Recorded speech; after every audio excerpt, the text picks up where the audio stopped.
Something doesn't add up here, and it's been bugging me for weeks. How did Native American tribes survive in places where even modern technology fails?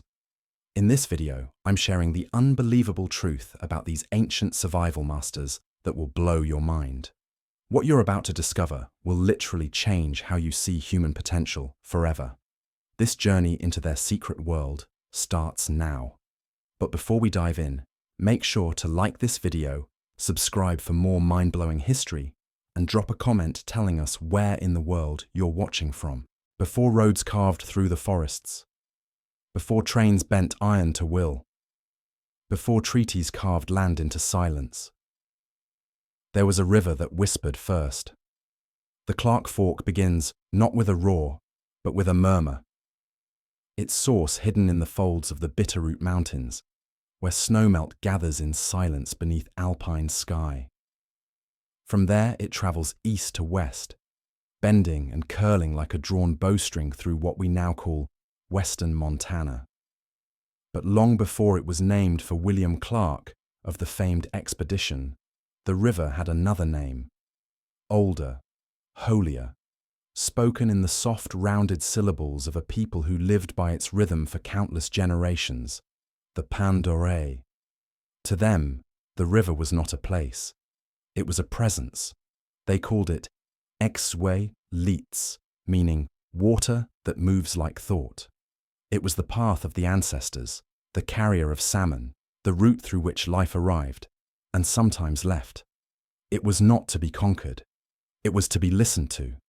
And they did, with the kind of attention modern man can barely comprehend.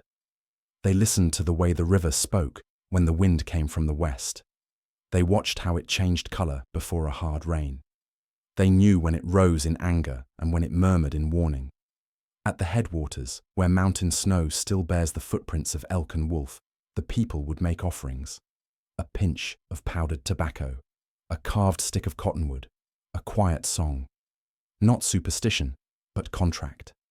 The river gave, and so too must they. These were the Pandore, the ear-pendant people. Kalispel in the Salish tongue. They lived in mobile camps across a vast range of valleys, rivers, and ridges, always near water, always near the thread that stitched their world together. For them, the Clark Fork was a lifeline and a map. It guided their travels, fed their children, and whispered the changing moods of the land itself. In spring, when the ice cracked like gunfire and the river surged with new strength, families would begin the long migration from their winter camps in sheltered pine hollows. Birchbark canoes, sleek as otters, were pulled from racks where they had dried all winter. Elk hide lashings were tested. Children helped smear fresh pine resin to seal cracks. These canoes were passed down like heirlooms, and every scrape on the hull told a story, a sharp rock, a hidden route, a day when fog closed in and the water ran blind. Up the Clark Fork they would paddle, cutting west through country that today carries power lines and highways. Back then, it was a cathedral, valleys choked with cottonwoods, thickets alive with the twitch and buzz of wild things. At night, they camped along the shore and slept with ears tuned to the river's language. If the current whispered rapidly against the rocks, storm winds were near. If it slowed, like breath before sleep, the air would be still. The river was alive, and the Pandore treated it accordingly. Fish were not hunted, they were asked for. Before casting nets woven from dogbane and nettle fibers, fishermen would offer a word, a gesture, a prayer. The trout that rose in those waters, silver and thick with muscle, were considered kin. Children were taught never to waste even a sliver of meat. The bones were burned or returned to the river with reverence. In late summer, when the salmon pushed upstream in a frenzy of crimson determination, families gathered on the banks for what was more than harvest. It was reunion. Elders told stories around the fire as lines were baited and baskets readied. These stories were maps of the invisible, of where to dig roots, where to find shelter, when to flee the valley before the cold came down like a knife. Every bend in the river held a memory, There was the cliff where the water spirit once appeared to a lost child, cloaked in a robe of mist. There was the stone shelf where a warrior once fasted for 7 days, until he saw the future in the swirling eddies. These were not legends. These were coordinates. Cultural GPS for survival in a world of raw edges and unspoken rules. To live along the Clark Fork was to accept that no year would be like the last. Some springs brought fire, others brought ice. There were years when the salmon did not return. Years when the elk disappeared into higher country, and winter chased them back empty-handed. In those years, the river became a test, a teacher, and sometimes a judge. But always, it was there. Steady. Timeless. Long before maps were drawn or boundary lines were dreamed of in Washington parlors, the Pandore lived by a different order, one written in water and wind. Their seasonal rounds carried them through the Flathead Valley to the plains beyond the mountains, then back again. But always they returned to the river, for food, for shelter, for ceremony, for memory. A sacred fish called the bull trout once thrived in these waters, a creature that could live over a decade and grow as long as a man's arm. It was not taken lightly. When caught, its head was not discarded, but buried with care, beneath alder or aspen. Such rituals were not quaint. They were systems of survival rooted in humility. To take without asking was to invite imbalance, and imbalance in the mountains could mean death. Children learned to swim before they could run. Girls were taught how to read the clouds reflected in the current. Boys learned to listen for the clicking of muskrat teeth, a sign of nearby dens. Even the way they slept told of this bond. Many families built their shelters just out of reach of floodline, where willow roots ran deep. One wrong guess, one night of heavy rain, and you'd wake up soaked, your fire drowned, your tools floating downstream. But the Pandore rarely guessed wrong. They had lived too long with the river not to understand its moods, and so, year after year, generation after generation, they moved with it, not against it. They didn't force the land to serve them. They adapted, bent, endured. It would not last forever. But in this first chapter of the river's long memory, the balance held. The people listened, the water spoke, and together they survived. The Clark Fork does not remember men like Lewis or Clark. Their names, carved into stone and forged into steel, came centuries too late to matter to the water. But it remembers the hands that cupped its fish, the feet that walked its banks without leaving scars, the voices that spoke to it as kin. In time, those voices would be drowned out by other sounds, the rattle of wagons, the cry of steel on stone, the thrum of dynamite and rail. But here, in the mist of first light, before that future arrives, the river still sings its oldest song. And if you listen closely, you may still hear it. The voice of a people who lived not beside the water, but within it. There are people who follow rivers, and there are those who move against them. Among the tribes of the Northern Rockies, the Pandore were known not just for where they lived, but for how they traveled. They did not settle. They cycled. They moved not in aimless drift, but in deliberate arcs, from mountain to plain, from riverbank to forest edge, in rhythm with the seasons and the language of the land. And always, they paddled upstream. The Clark Fork, long before it bore that name, was the living corridor of their world, but it was not their only road. From its spine they branched into smaller veins, the Blackfoot, the Flathead, the Bitterroot. And beyond that, overland trails led to sacred buffalo plains and distant allies. Each mile was memorized, not written down, spoken, sung, learned through blood and wind. To cross it all required tools not just of wood and hide, but of spirit. The canoe was one of their greatest achievements. Lightweight, silent, swift. Built from the bark of the birch tree, sewn with spruce root and sealed with pine resin, each vessel was as personal as a set of footprints, crafted without nails, shaped by fire, water, and knowing hands. They could be repaired in the field with only a knife and a few hours of work. They rode low in the water, but balanced like leaves, and they could be carried over rocks, ridges, and even snowfields when the rivers failed them. In late spring, as the ice thawed and the rivers swelled with meltwater, the people launched their journeys. Families bundled possessions into waterproof elk-hide satchels. Cedar paddles were checked for cracks. The oldest women whispered prayers to the river, while the youngest boys were warned to stay silent, for the waters still remembered who listened and who did not. They paddled upriver in teams, men in front, reading the current, women in back, steering with quiet strength, children in the middle, wrapped in furs, eyes wide at the rush of the banks flying past. Each bend in the river was known. Each landmark had a name: the talking rock, the red curve, the tree that sees you. But these were not just journeys of movement. They were circuits of survival. Each year, the Pandore traveled east across the continental divide, following hidden passes through the Swan and Mission Mountains. They crossed into the buffalo country of the northern plains, ancestral hunting ground and the heartbeat of their meat economy. There, amid the waving grass and dry winds, they hunted not with recklessness, but with ritual. Elk-hide shields were painted with protective spirits, a bear claw for strength, a hawk's eye for vision. Arrows were tipped with obsidian, flaked to a razor edge. The hunt was swift, brutal, and exact. The herds were tracked for days, the winds studied like scripture. When the moment came, warriors moved in silence. One clean shot, one life taken. Nothing wasted. The hides became shelter. The tendons, thread. The stomachs, water sacs. Even the hooves boiled into glue. This was not sport. It was contract. Blood for breath. Death for life.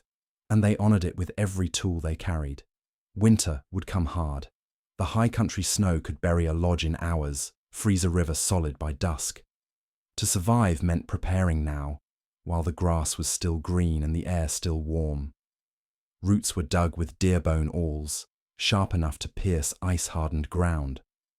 Camas bulbs were steamed in stone-lined pits, their sugars drawn out in a slow alchemy of smoke and steam. Dried meat was pounded with fat and berries, packed into rawhide sacks. Pemmican, the survival food of the north. In deeper camps, fish hooks carved from bone were tested along cold water creeks. Muskrat traps were checked at dawn. Every hand, young or old, had a task. Every day of sunlight was a step away from starvation. And yet, the Pandore did not just survive. They traded, they travelled, they connected. Their birch bark canoes, once loaded with buffalo hides and obsidian blades, would drift west again, this time bearing gifts, not just burdens. Along the trail, they met with old allies, the Nez Perce, the Salish, the Kootenai. Trade gatherings became moments of celebration, tension, and story. Dentalium shells, long spiral tubes of sea ivory, came from tribes to the west, passed hand to hand across hundreds of miles. Beaded belts bore patterns that spoke in secret.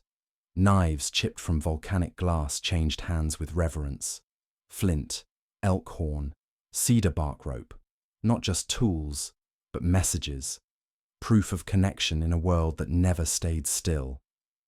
Some of the most prized goods were not seen, but heard. Songs, ceremonies, a new drum rhythm, a tale of a thunderbird seen in the northern sky. These were exchanged just as seriously. A sacred story was not given lightly. Even knowledge had weight. One trade path ran through the Flathead Valley, winding south along the Bitterroot and over the saddle between rivers. The journey took days, sometimes weeks. There was always risk, swollen rivers, sudden snow, the chance of ambush. But the Pandore travelled it anyway. Because to stop moving was to stop learning.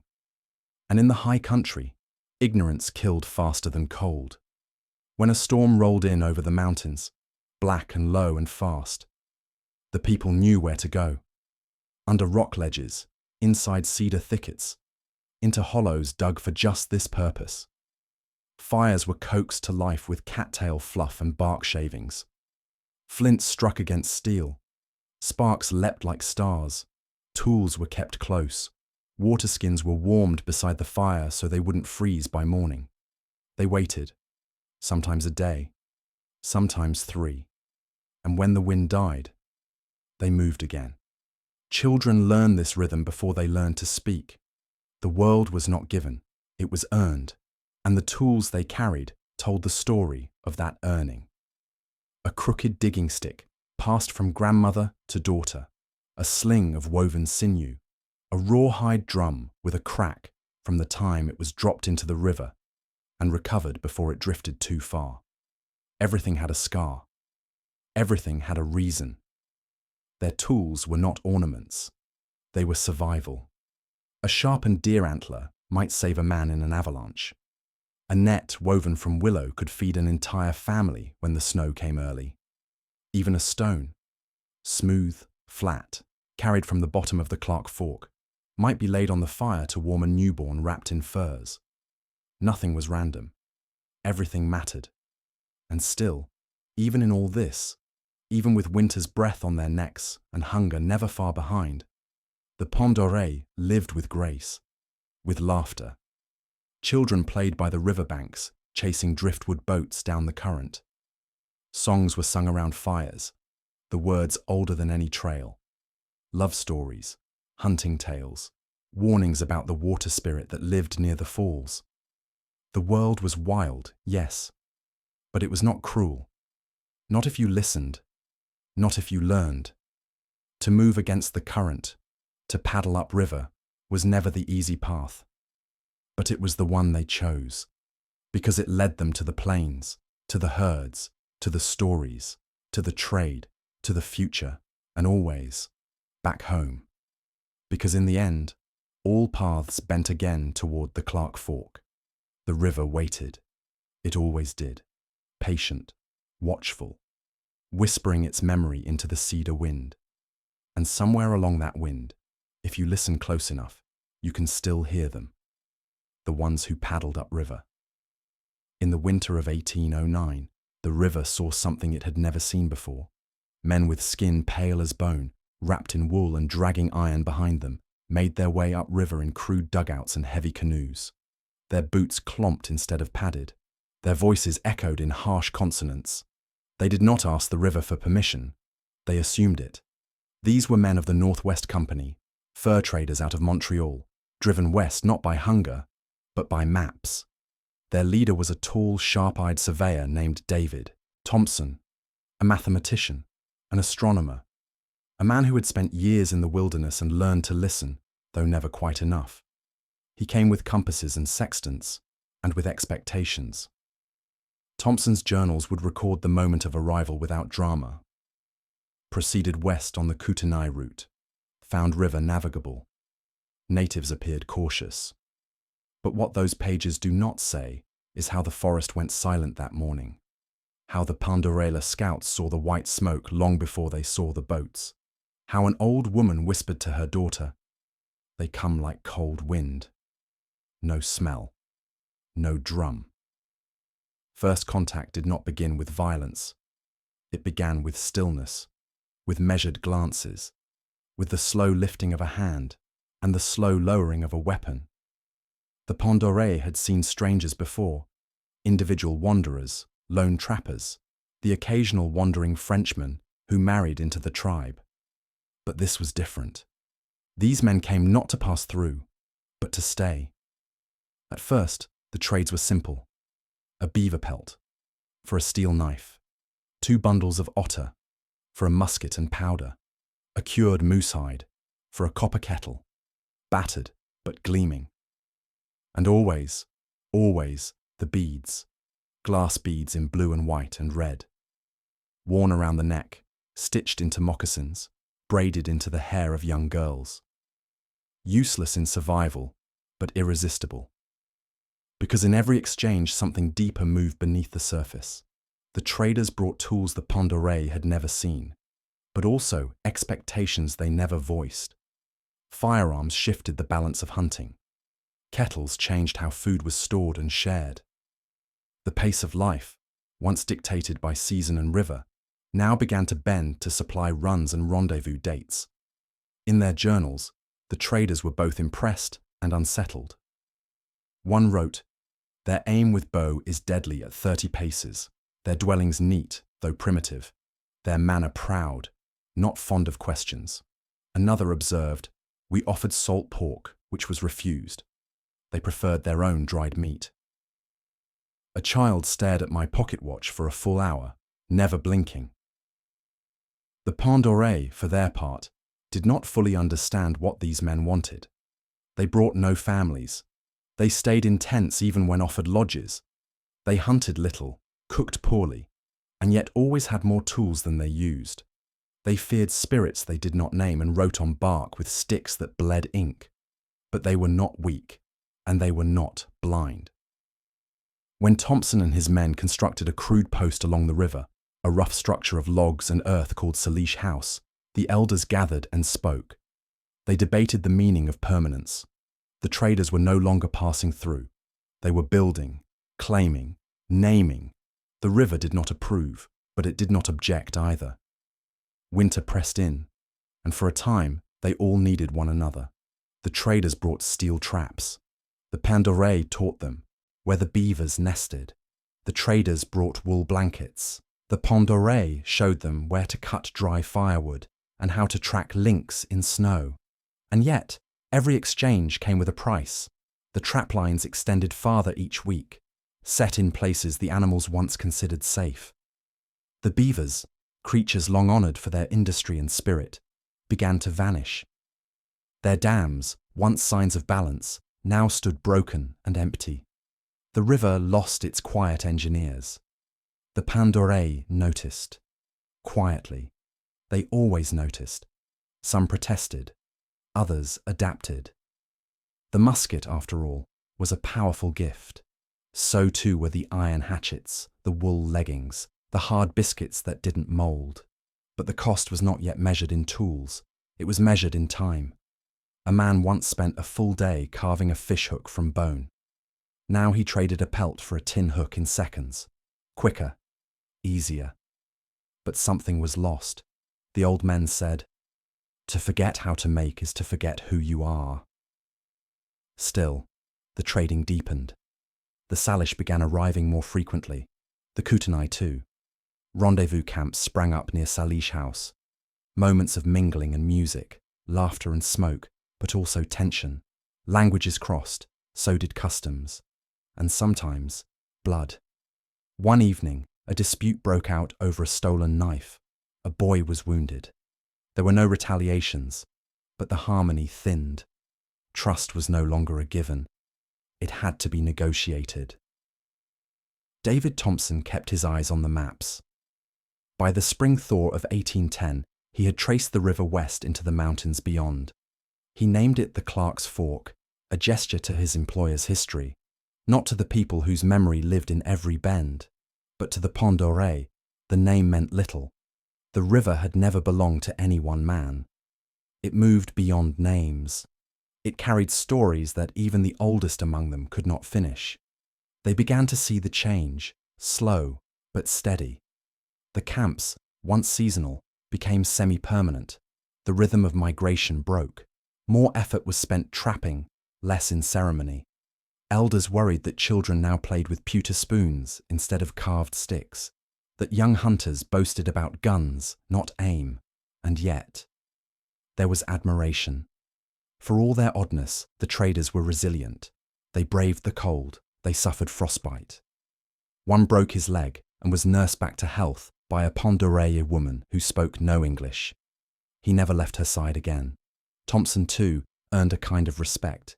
He learned their names, studied their stars, even shared tobacco before meetings. He did not take land by force. He asked, not always clearly, but he asked. That counted for something. Still, the trees whispered their warning. Smoke drifted more often now, not the thin blue lines of cook fires, but the grey plumes of brush clearing. Traders were carving trails through cedar groves, planting flags in the snow. cutting what had never been theirs to cut.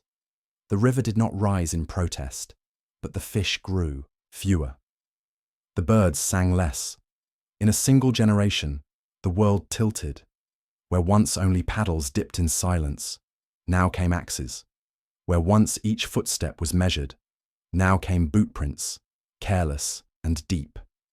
Where once the Clark Fork was a story told in song and fire, now it was a supply line. And yet, the Pont d'Oreille remained. They adapted, because they always had. But something sacred had shifted. Not broken, not yet, but bent in a way that would never fully unbend. And in the trees, behind the smoke, the river listened. It always listened, because in every trade, in every name carved into a log post, in every beaver taken from the shallows, it remembered. It remembered a time before the white men came, and it remembered the moment they did. Winter in the high country is not a season. It is a sentence.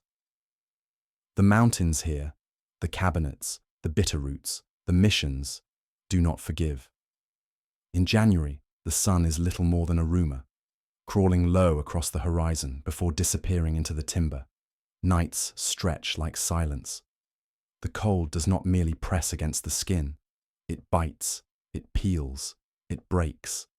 And yet, in these mountains, people lived, not briefly, not by accident, but by knowledge. Among them were the Pont d'Oreille. Their survival in this frozen cathedral was not due to brute strength or luck. It was craft. A discipline learned not in books, but in the space between frost and flame, passed mouth to ear, hand to hand, generation after generation. And nowhere did this ancient knowledge matter more than when the cold came to collect. It begins long before the first snowfall. In late summer, as the last of the berries ripen and the elk begin to descend from the high ridges, preparations take form, not in panic, but in ritual. A rhythm older than the trees themselves. Willow is harvested while the sap still runs. Bark is stripped and braided into cordage. Sinew is boiled, stretched, dried. The last fish are smoked over cedar fires, filleted with obsidian blades handed down from ancestors long buried. Nothing is wasted, nothing is forgotten. When the snow finally comes, it comes hard. A single storm can bury a riverbank overnight. Tracks vanish, trees split from their own weight, and the temperature drops. 30 below, 40 below. Firewood becomes as precious as breath. And in this kind of cold, breath itself can kill, if it freezes against the wrong surface. So the Pont d'Oreille built with precision. Their winter lodges were semi-subterranean, sunk into the earth, where geothermal warmth could rise through layers of pine boughs and packed soil. The roof was timbered with poles, covered in moss and earth, and then blanketed with snow, not as a burden, but as insulation. The smoke hole was not always open. It was managed like a lung, allowed to breathe only when the fire did. A careful balance of draw and draft, of warmth and suffocation. A mistake meant not just a smoky shelter, but death while you slept. Inside, the fire was never allowed to die. Even when it burned low, embers were buried in ash, banked like coals in the heart of a sleeping animal. Fire was not started each day. It was kept, passed from one lodge to another in fire bowls of carved soapstone, covered in hide, carried under cloaks through blizzards. Because if that flame went out, everything else did too. They made fire with tools born from patience, a cedar spindle and a willow hearthboard, bow-drilled until smoke rose. And not just smoke, but the smell of salvation. Dry grass, cattail fluff, and shredded birch bark formed the tinder nest. Fingers numbed by the cold moved without error. They had to. Even the children had roles. Boys were sent to gather snow for melting, to check muskrat traps beneath the river ice. They carried bone awls and antler pry hooks, using the frozen edge of the water like a second skin. They learned how to read cracks. The spiderweb lines that meant danger, the bubbles that showed where fish still passed. One wrong step, one patch of thin ice, and the water would take you before you could scream. Girls, too, held the line. They twisted sinew into bowstrings and wove snowshoes from willow, cross-laced in tight spirals to keep from sinking. They soaked rawhide strips and carved scrapers from elk bone, sharpening them with river stone to make clothing supple and strong. Each winter coat, sewn with awl, sinew and story, took weeks to complete. Every stitch mattered. A loose seam could let in a thread of cold that turned flesh to stone. The tools they used weren't just clever, they were sacred. A fire drill used by a grandmother might be passed to her granddaughter, wrapped in deerskin and smoked over sage. A snowshoe frame bent by an uncle in the heat of late summer was marked with his symbol, a spiral, a bird track, a cut of notches, and carried for years. Even the smallest tools, a fishhook carved from bird bone, a net weight shaped from river stone, bore meaning. These were not decorations. They were memory, made tangible, the continuation of survival. And out in the cold, nothing could be taken for granted. A single muskrat might feed a family for a day. Not just the meat, but the fat rendered into broth. The hide, scraped and sewn into mittens. The bones, split for marrow or carved into needles. They trapped them in breath holes beneath the river shelf, crawling on their bellies, reading the steam rising from small dark vents in the snow. It was dangerous work, but it was how they lived. And still, in the midst of such hardship, they laughed. Songs were sung, stories told by firelight, legends of the coyote who tricked winter, of the girl who carried fire in her hair. They played games, told riddles, carved toys from driftwood, because the cold might take your body, but not your mind, not your joy. They understood a truth modern people forget. Survival is not the absence of struggle. It is the mastery of it, not once, but over and over again. One winter, in the deep of February, a boy named Yexwulen, he who watches the moon, became lost during a snowstorm while checking traps. He was 12. A light snow turned to whiteout in minutes. The wind erased his tracks behind him. For 6 hours he wandered, until he remembered what his uncle had taught him. When all direction is lost, lie down and listen. He dug into the snow, wrapped in his cloak of muskrat and fox. He cupped his ears to the earth. Beneath the roar of wind, he heard water, not far, slow, the voice of the river. He followed that sound, blind, crawling on his stomach, until he reached the bend with the willow tree that leaned like an old man. Home was less than a mile from there. He survived, not because of strength, but because of listening, of remembering, of applying what had been passed down in whispers and scars. This was not wilderness. It was a woven system of knowledge. Every twig, every stone, every gust of wind playing its part. What we call bushcraft today was, to them, just life. Modern man looks at the snow and sees a problem to be solved. The Pandore saw a question to be answered, with patience, with humility, with tools shaped not only by hands, but by ancestors. And so, when winter opened its jaws, they answered with craft.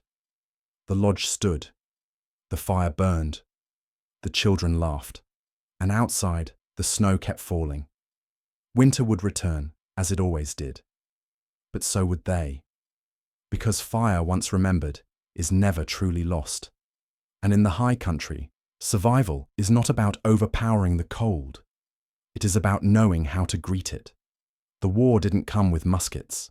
There were no scouts riding in from the hills, no cries of alarm echoing through the valley, no blood spilled in the snow.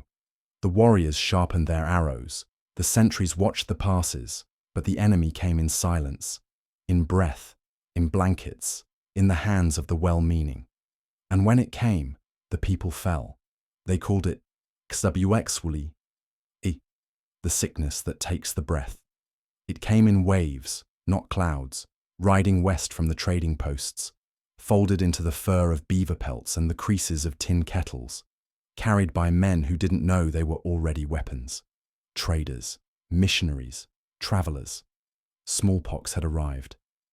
For the Pandore, the first signs were not loud, a cough that lingered, a fever that wouldn't break, blisters like burning stars across the face and chest. It spared no age, no gender, no camp. Within days, a lodge could fall quiet. Within weeks, a valley could go silent. And the worst part was that no one knew why. They had seen illness before, fevers, colds, the sicknesses of hard winters and spoiled meat. But this did not listen to the old medicines. The sacred smoke of kinnikinnick, the bitter teas from twisted roots, the snow-cooled poultices of moss.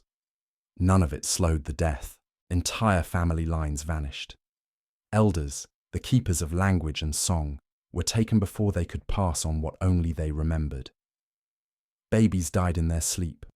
Warriors coughed until their lungs bled.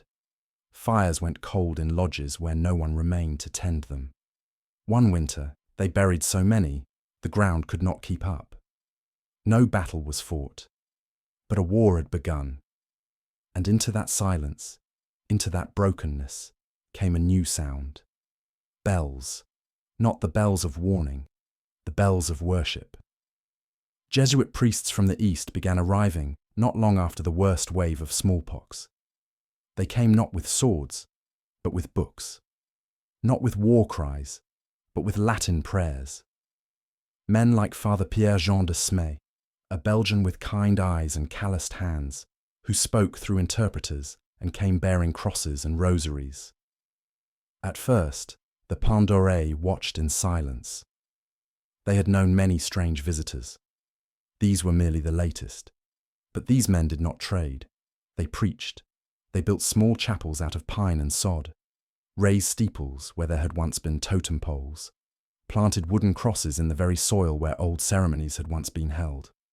Their medicine was not burned in bowls or gathered from forest glades. It was carried in leather-bound books and sipped from silver goblets. And some listened. Because after the plague, after so much inexplicable loss, the heart softens to anything that promises order. Father de Smay was no tyrant. He baptized with water, not fear. He did not forbid traditions, not at first. In his journals, he called the Pandore a noble and generous people who hunger for truth and cling still to the sacred. He taught songs in Latin. He offered candles and bread. But not all hearts bent so easily. Among the Pandore were those who remembered the old ways too clearly to change. Elders who had fasted in the caves and dreamed beneath the northern stars. Women who still sang the birthing songs in Salish. Medicine men who knew the meaning of smoke curls and the whispers of the stone circles in the high mountains. For them, this new God, this white father, was not an answer. He was another invader. Tension grew, but quietly. There were no public fights, no blood, just looks that lasted too long, words spoken only in the old tongue.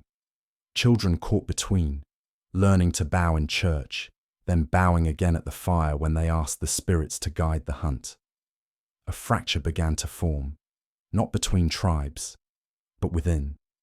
One generation clutched their medicine bundles. The next wore crucifixes of carved ashwood.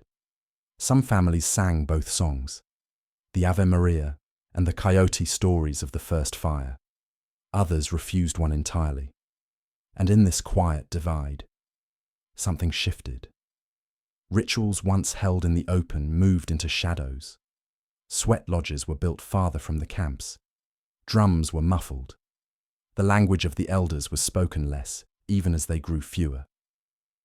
Conversion wasn't forced. It was chosen. But sometimes choice is a knife with two edges. The missions along the Clark Fork grew. Chapels were raised at St. Ignatius, at Sacred Heart. Pews were filled with familiar faces. The same hands that had carved willow fish traps now shaped crosses. The same mothers who had sung to the river now sang to the Virgin. For some, it was peace. For others, betrayal. One old man, Wetschus, he who remembers, stood outside the mission once, watching the children kneel. His grandson asked why he would not enter. He said nothing, just turned and walked into the trees. The next morning, they found a fire built on a high ridge. Around it, feathers, carved stones, and an old bone flute. A quiet act of defiance, a prayer in the old language. And still, they endured. The sickness came again, not as strong, but enough to remind them that time was now measured differently. Not just in winters, but in loss. Entire rituals disappeared in a single generation. The making of the mourning mask, the snow song for the first storm, the binding of pine roots to bless a newborn's steps. Gone, not because they were forbidden, but because no one remembered how. The missionaries did not bring war. They brought warmth, bread, schools. Some genuinely loved the people they served. Some wept when their converts died. Some even tried to preserve the language, writing it down phonetically, binding it into grammar books.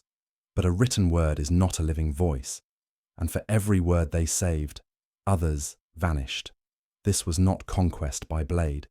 It was conquest by prayer, by quiet repetition, by good intentions wielded like axes, felling the forest of memory to make room for an altar. Yet still, the river flowed. Still, a few remembered the old names. A grandmother teaching her granddaughter how to feel the temperature of snow with bare hands.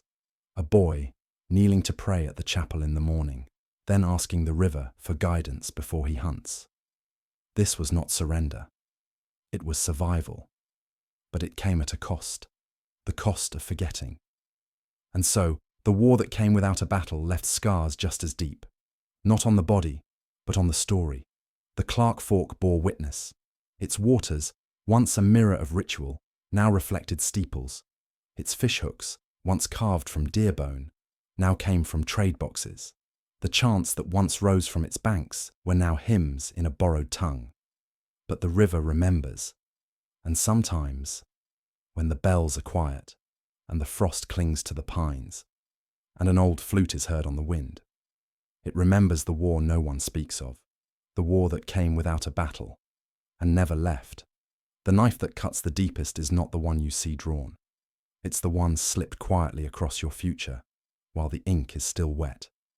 By the middle of the 19th century, the Pont d'Oreille had survived storms of ice, waves of sickness, and the soft erasures of religion.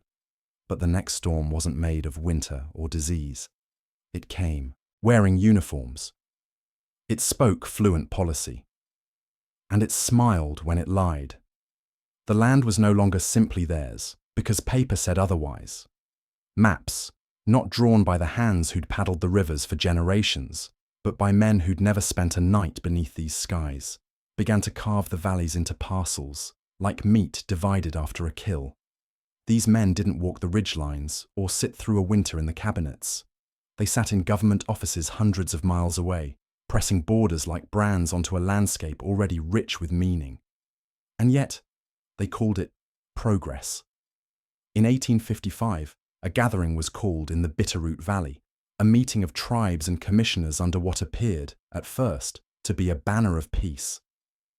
It would become known as the Hellgate Treaty, a name that history would remember, a name the land would never forget.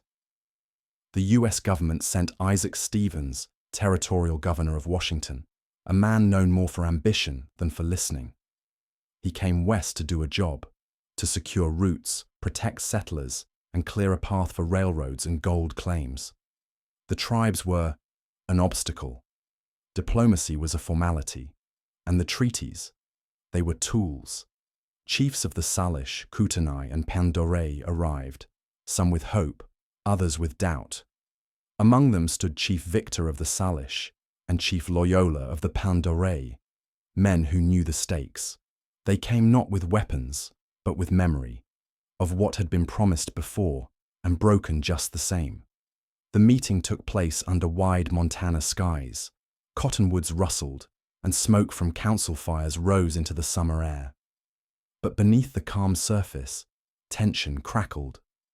The words spoken by the white negotiators were soaked in honey, promises of peace, protection, education, assistance for farming, respect for traditions. The future was offered like a gift, as long as the tribes signed what they were told to sign. But the words on the page, they bled in another direction. The treaty reduced millions of acres of homeland into reservations, shrunken zones of control, far from sacred sites, traditional hunting grounds, or the river paths that once stitched their world together. The Pandore, whose lives followed the flow of the Clark Fork, were told they would now be placed at the Flathead Reservation. Their sovereignty, once embedded in the soil and sky, now rested on the fragile assurances of a foreign government, one that had already rewritten its own promises countless times.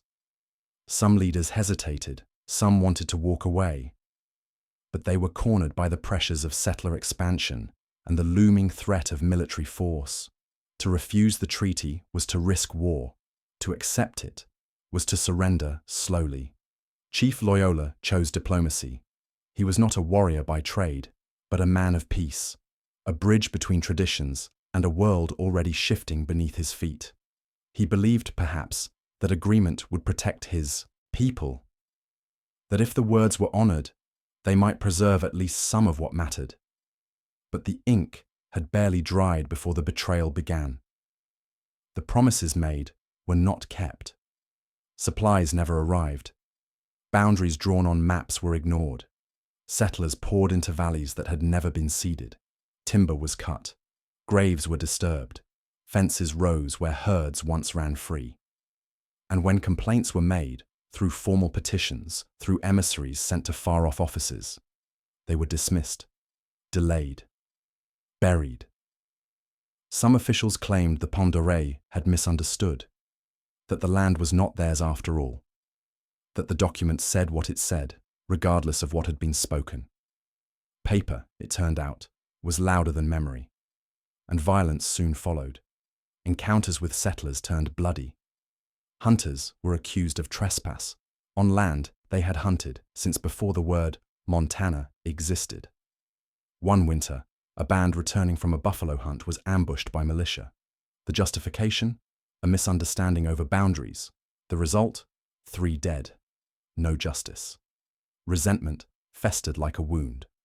Not all Pandore chose to endure it quietly. Some moved deep into the mountains, refusing to be confined to reservation lines. Others continued the old ceremonies in secret, even as priests and agents urged assimilation. But even resistance came at a cost. Children were taken to boarding schools far from the river, taught not just to read and write, but to forget. Their hair was cut, their language banned. When they returned, they could no longer speak to their grandparents, the silence between them growing heavier than snowfall. Chief Loyola died in 1854, before the full consequences of the treaty unraveled. His successor, Chief Andrew, carried the burden forward, walking the impossible line between cooperation and resistance, diplomacy and grief. By the 1880s, what remained of Pandore territory had been reduced to a sliver of its former self. The Clark Fork still flowed, but fewer canoes travelled its currents. The cottonwoods still swayed, but beneath them, stories were whispered instead of sung. And the maps kept changing. Each year, new lines, new claims, new laws. It didn't matter if the river disagreed. One settler wrote in his diary, "This land is empty, but for trees and tribes. We make it useful." Another, "The Indians seem quiet now. Their boundaries are set. Progress moves on." But progress had no memory. What they called quiet was mourning. What they called peace was exhaustion. Treaties were not weapons, but they cut just the same. They turned sacred ground into commodity. They turned homes into holdings. They turned people into footnotes. And yet, the Pandore endured, not because they agreed, not because they forgot, but because survival was not optional. It was legacy. They raised their children along the river. They fished where they could. They prayed in old tongues when the agents weren't watching. They taught in shadows what the treaties could not erase. The Clark Fork remembers them, not as names on a map, not as tribes relocated, but as people whose blood fed its banks, whose stories still echo beneath the stones, whose sovereignty may have been signed away, but never given. And so, under the cottonwoods, where the treaty fires once burned, the storms still bruise, not with thunder, but with memory, not with armies, but with names not yet spoken, and with stories not yet finished. The river does not forget. It carries no ledgers, keeps no maps, signs no treaties, but it remembers. Each bend in the water is a syllable, each stone beneath the current a word, every place where the mist rises at dawn, a sentence handed down not in ink, but in voice. This is how the Pandore survived, not just with arrows or alliances, but with memory. They called the river N'echku Ulexw, the one that sings in return. And they meant it, because the Clark Fork was more than geography. It was conversation, a giver of food, a weaver of journeys, a keeper of story. When the maps betrayed them, when the treaties bled their lands away, when the fish stopped running and the church bells drowned out the drums, they turned to the one thing no government could steal, their stories. And they did not write them. They spoke them, over fire, through tears, into the ears of children who would carry those words like flint in their pockets, tucked away, waiting to strike again. There is a story still told, passed like bone tools from one tongue to the next, of a girl who wandered too far upriver and became lost in the fog. Her cries echoed through the canyon. She followed the sound of water singing back to her, notes rising from beneath the rapids. When she finally found her way home, her hair had turned white and her voice carried the river's tone. Ever after, she could name every bend, every eddy, every hidden spring. The people called her Nimileskan, she who hears the waters. Stories like this weren't distractions. They were maps, encoded with direction, history, morality, memory. A legend was never just a tale. It was a way to not forget, because forgetting was how the end began. They told the children, remember where the salmon jumped, even if you never see one leap again. Remember where the chokecherries grow thickest, even if the trees are gone. Remember the burial cairns hidden beneath the wind-shaped ridge, even if the stones have been moved. Because memory, spoken aloud, keeps the land alive, even when it's fenced, dammed, or renamed. Some elders, like old Chetlamu, spoke as if the hills themselves were relatives. He could name every trail carved by elk, every ridge where deer hooves polished the stone to shine. He taught that the trees breathe with us, not metaphorically, but literally. You walk fast, he told the youth, but the wind remembers your pace. Others kept the legends of animals, lessons carved into story. The marmot who hoarded too much and starved in a winter of plenty. The hawk who flew too proud and was blinded by the sun. The bear who slept too long and forgot her own name. Every tale was a mirror, a warning dressed in fur and feathers, designed to outlive the speaker.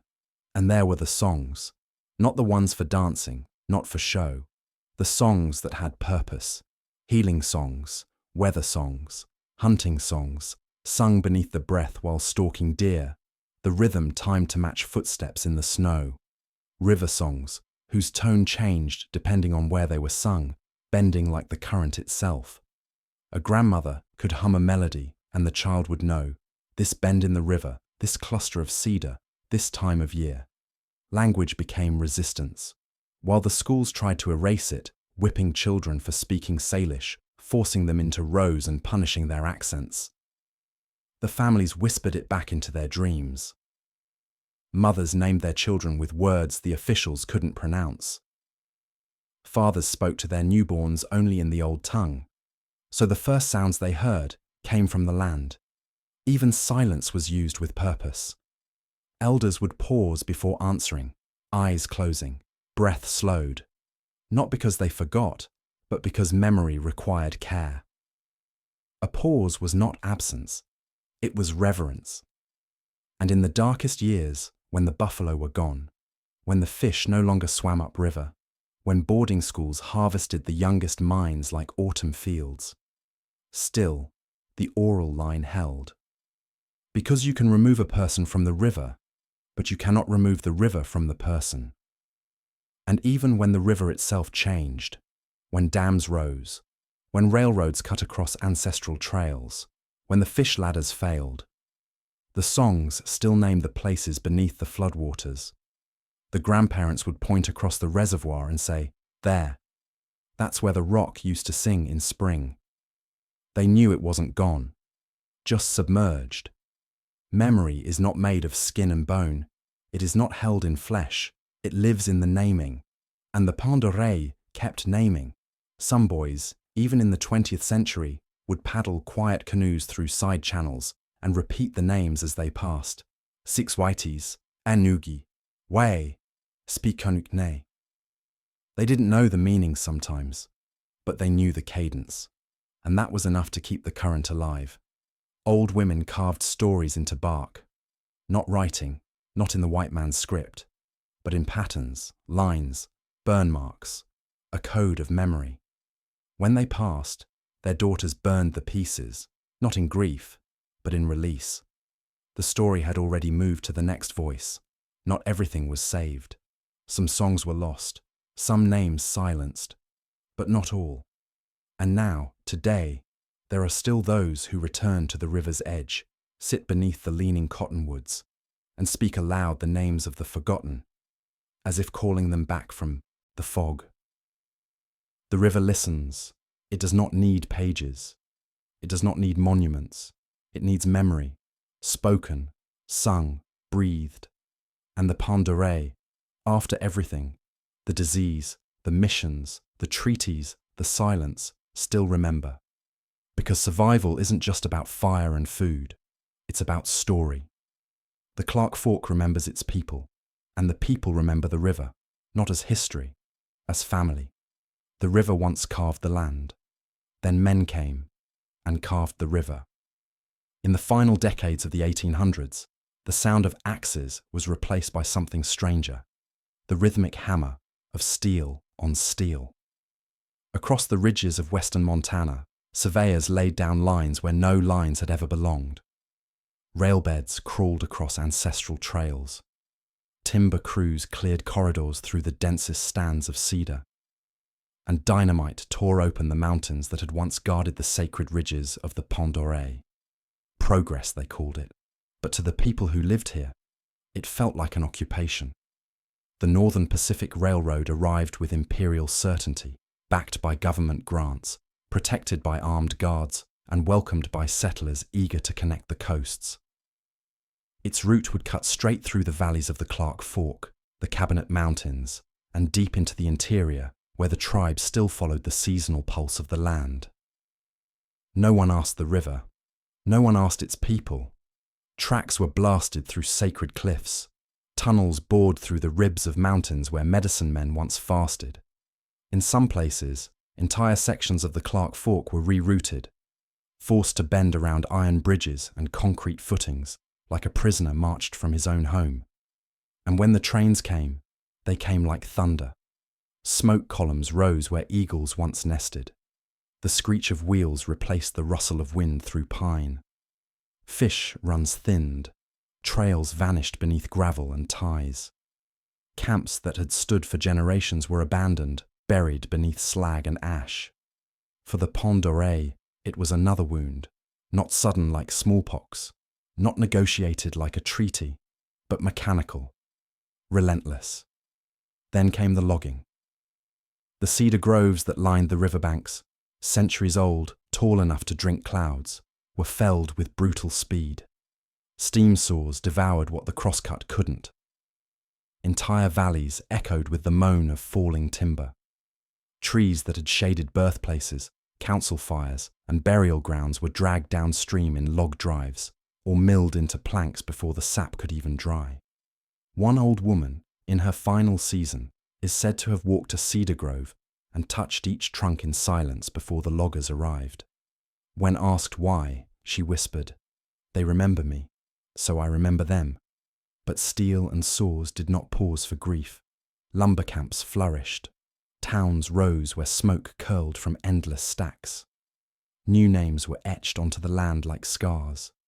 Missoula, Thompson Falls, Plains, the names the Pendy, Dorail had used, names that described the wind, the bend, the feel of the soil, were scrubbed clean from the maps. And then came the dams. By the early 20th century, industry turned its eye to power, not just the raw strength of trees, but the channeled force of water. The Clark Fork was no longer seen as a living being. It was an asset, a battery, a resource to harness and tame. In 1910, construction began on the Thompson Falls Dam. Others would follow. Concrete barriers strangled the river's flow. Reservoirs swallowed ancestral camps. Migration routes for fish were blocked entirely. Where salmon once returned each year, none came at all. It was not just ecology that was disrupted. It was memory. It was rhythm. It was song. The river changed shape. It changed sound. Elders said it no longer sang back. To some, these marvels of engineering were cause for celebration. Hydroelectricity lit up towns, powered mills, drove the machines of a growing America. But to the Pend d'Oreille, the ore was tangled with heartbreak. These feats of modern conquest were monuments to erasure. And yet, they did not go unchallenged. By mid-century, a quiet form of resistance began to stir. In courtrooms, in public meetings, in the determined voices of men and women who carried old names into new arenas. Petitions were filed, protests organized, environmental reports demanded. Some Pend d'Oreille families sued for the protection of burial grounds threatened by new development. Others lobbied for fish ladders, for restoration of wetlands, for access to riverbanks fenced off by private companies. In one case, a grandmother stood before a utility board and held up a bundle of rivergrass, saying simply, "This fed us when your markets failed. Now you drown it." The tide of resistance was not fast, but it was steady. Because memory, like water, finds its way. Economic hardship pressed hard. Jobs on the reservation were scarce. Some took work on the very rail lines and logging crews that had scarred their homeland, not because they agreed, but because their children needed to eat. The line between survival and surrender blurred daily. But even in the labor camps, the stories survived. Men passed on the names of rivers buried by reservoirs. Women sang lullabies that named the mountains before they were blasted for ore. And sometimes, late at night, an old man would sit by the diesel hum of a generator and hum the river song that used to guide canoes in the dark. Modernity had arrived, but the people had not vanished. Today, if you drive Highway 200, you'll follow the rough spine of what was once a sacred corridor. The train still runs, the dams still hold. But the river, though choked and carved and dammed, still remembers. And if you step off the asphalt, if you walk into the trees, if you sit quietly where the water pools behind concrete, you can still feel it breathing. The Clark Fork may no longer run wild, but within its changed course still lives the story of a people who refused to be erased. Steel rails may have cut the valley, but they never cut the spirit. And though the cedar forests are fewer now, though the songs echo from beneath the drone of turbines, the land still knows its name, and so do the Pend d'Oreille. Not all revolutions are loud. Some are whispered in kitchens, folded into aprons, tucked beneath the leaves of bitterroot plants. Some are carried in the hands of women who sing while they gather, songs not meant to entertain, but to remember. For the Pend d'Oreille, survival after the flood of conquest meant more than food and shelter. It meant remembering who they were, even when everything around them said, "Forget." By the early 1900s, the practice of traditional life had been pushed to the edge of legality. Reservation agents, appointed by the federal government, monitored native activity with bureaucratic precision. Ceremonies were restricted, gathering grounds fenced off, language banned in schools. Even the act of passing down knowledge from one generation to the next became an act of quiet rebellion. But the people adapted. They always had. When the land was stolen, they moved along the margins. When the buffalo disappeared, they hunted deer. When the river was dammed, they taught the songs anyway. And when tradition itself became criminalized, they disguised it, wrapped it in the plain cloth of everyday survival. One of the first stories that survives from this time is that of Mary Sees the Moon. She was born in 1886, in a cabin near what is now Thompson Falls. Raised by her grandmother, a medicine woman who never saw the inside of a boarding school, Mary grew up learning the uses of every plant in the valley. The bitterroot that softened grief, the purple camas for fertility, the willow bark for fever. By the time Mary was 20, she knew how to dig a root without breaking the spirit of the soil, how to wrap a poultice so the pain left through the skin, how to listen to the wind for signs of change. But medicine women were watched. The Bureau of Indian Affairs labeled their practices witchcraft or superstition. And so Mary adapted. When the agent came to inspect her home, she labeled her bundles kitchen herbs. When asked about the clay vessels near her hearth, she said they were for soap making. She offered canned berry preserves to the agent's wife, calling them jam, though each jar was infused with plants meant to bring clarity of thought and strength during childbirth. And she kept teaching. At first, just her nieces and daughters, then other girls from the reservation. But always undercover, they met under the guise of sewing circles, church knitting groups, craft nights for the young. Mary taught beadwork that mirrored the map of the river. She taught knotwork that mimicked the weave of traditional fish nets, never calling them that, just pretty patterns. The disguise was the shield. The knowledge was the weapon. She passed away in 1953 with a dozen granddaughters who could recite the names of all the mountain plants by season, by moonlight, by scent.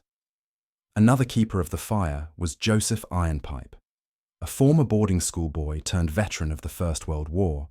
Joseph returned to the reservation in 1919, silent, hardened by Europe's trenches, but determined to reclaim what the world had tried to erase. He knew that making fish nets, carving bows, or crafting elk-hide snowshoes would draw scrutiny if done openly. So he became a crafts instructor. He taught under a Works Progress Administration program during the Great Depression, paid to show youth frontier-style handiwork. But every lesson was a layer. The sinew-lashed bows weren't decorative, they were tuned. The traps weren't just props, they were functional, built to survive a winter alone. The children thought they were making toys. They were learning survival. Joseph's workshop was filled with the smell of cedar and smoke. He showed how to use deer bone as an awl, how to scrape hide with stone tools when steel was unavailable. He carved spoons from cottonwood, taught how to boil water using hot rocks dropped into bark bowls. He didn't just build tools, he built memory. He told his students, "One day they'll sell you back your own ways. Learn now, for free." Then there was Sister Teresa, a name few outside the valley remember, but one whispered with respect among elders. She was a nun, half Pont d'Oreille by birth, who entered the convent as a teenager and was stationed at the Catholic mission school near Dixon. The priests expected her to teach piano, Latin, obedience. She taught something else. On nature walks, she led girls into the foothills, pointing out the plants not mentioned in textbooks. She turned berry gathering into science lessons, how to identify by leaf pattern what berries came after rain, what roots needed a full moon harvest. She taught sewing, but her patterns were old ones, geometric, symbolic, sacred. She wove river paths into blankets, prayer songs into stitch rhythms. And in the quiet moments, when the classroom doors were closed, she spoke Salish. She told stories not from the Bible, but from her grandmother's lips, tales of bear brothers, of mountain lions who guarded the stars, of the woman who carried fire in her mouth until the frost left the land. She called these morality stories, and the priests never asked. She never left the convent, but she never forgot her name either, and she passed on what she knew in code, in quiet, in faith. These were the warriors, not with rifles, but with baskets, with needles, with songs disguised as lullabies. Their war was not for land, that had already been claimed. Their war was for memory, because memory could not be taxed, could not be fenced, could not be erased so long as someone still whispered it by the river, beneath. The cedar trees, when the wind moved just so. Many were punished, some were ridiculed, others kept no journals, fearing what written records might cost. But they passed it on, in food, in dance, in medicine, in the way they bent to the ground while picking berries, tracing old trails with their feet even when the trail no longer showed. And now, today, their fingerprints remain. In the youth who wear beadwork designs older than the railroads, in the grandmothers who still hum when they cook, not out of habit, but to time their memory. In the gatherings where one voice rises, then another, and a language thought lost returns like thaw water in spring. These tools from the ashes, they are not just physical, they are living, they are carried, they are resisted, and they are undefeated, because when everything else burns, the story still survives, so long as there is someone brave enough to pass it on. It doesn't take dynamite to destroy a valley, just concrete and silence. In 1959, the Clark Fork River stopped speaking the way it once had. The construction of the Noxon Rapids Dam was announced with the usual language of progress, energy, opportunity, jobs. Headlines spoke of regional revitalization. Officials praised modern engineering and hydroelectric potential. For the workers in hard hats, it was just another job, but for the Pend d'Oreille people, it was a funeral. The land behind the dam, miles of river bends, old fishing spots, winter campgrounds, cedar groves, and burial cairns, was drowned in a single season. Trees that had stood for centuries were swallowed in weeks. Trails older than the first European footfall disappeared in silence. No war, no fire, just the slow rise of water, claiming memory. The Noxon Rapids Dam was not the first to wound the Clark Fork, but it was the deepest cut, not because of its size, but because of what it erased. They called it progress, but progress for whom? The company behind the dam, the Washington Water Power Company, had been laying groundwork for years. Survey crews had walked the riverbank with clipboards and cameras. Engineers took soil samples, measured current velocity. They consulted state officials, but not the people who had buried their ancestors along that water. There were no tribal hearings, no real negotiations, just the polite fiction of consultation, and a deadline. Construction began in 1955. 4 years of blasting, pouring, hauling, wiring. Entire mountainsides were scraped raw to feed the concrete appetite of the dam. The river was diverted, the valley groaned, and by 1959, when the last turbine was lowered into place, the gates closed, and the water began to rise. Old-timers remember it still. The way the mist hung different, the way the birds stopped nesting along the flats, the way the sound of the river, that voice that once spoke through every bend and current, went quiet. There was no ceremony, no mourning, no names, spoken for the dead.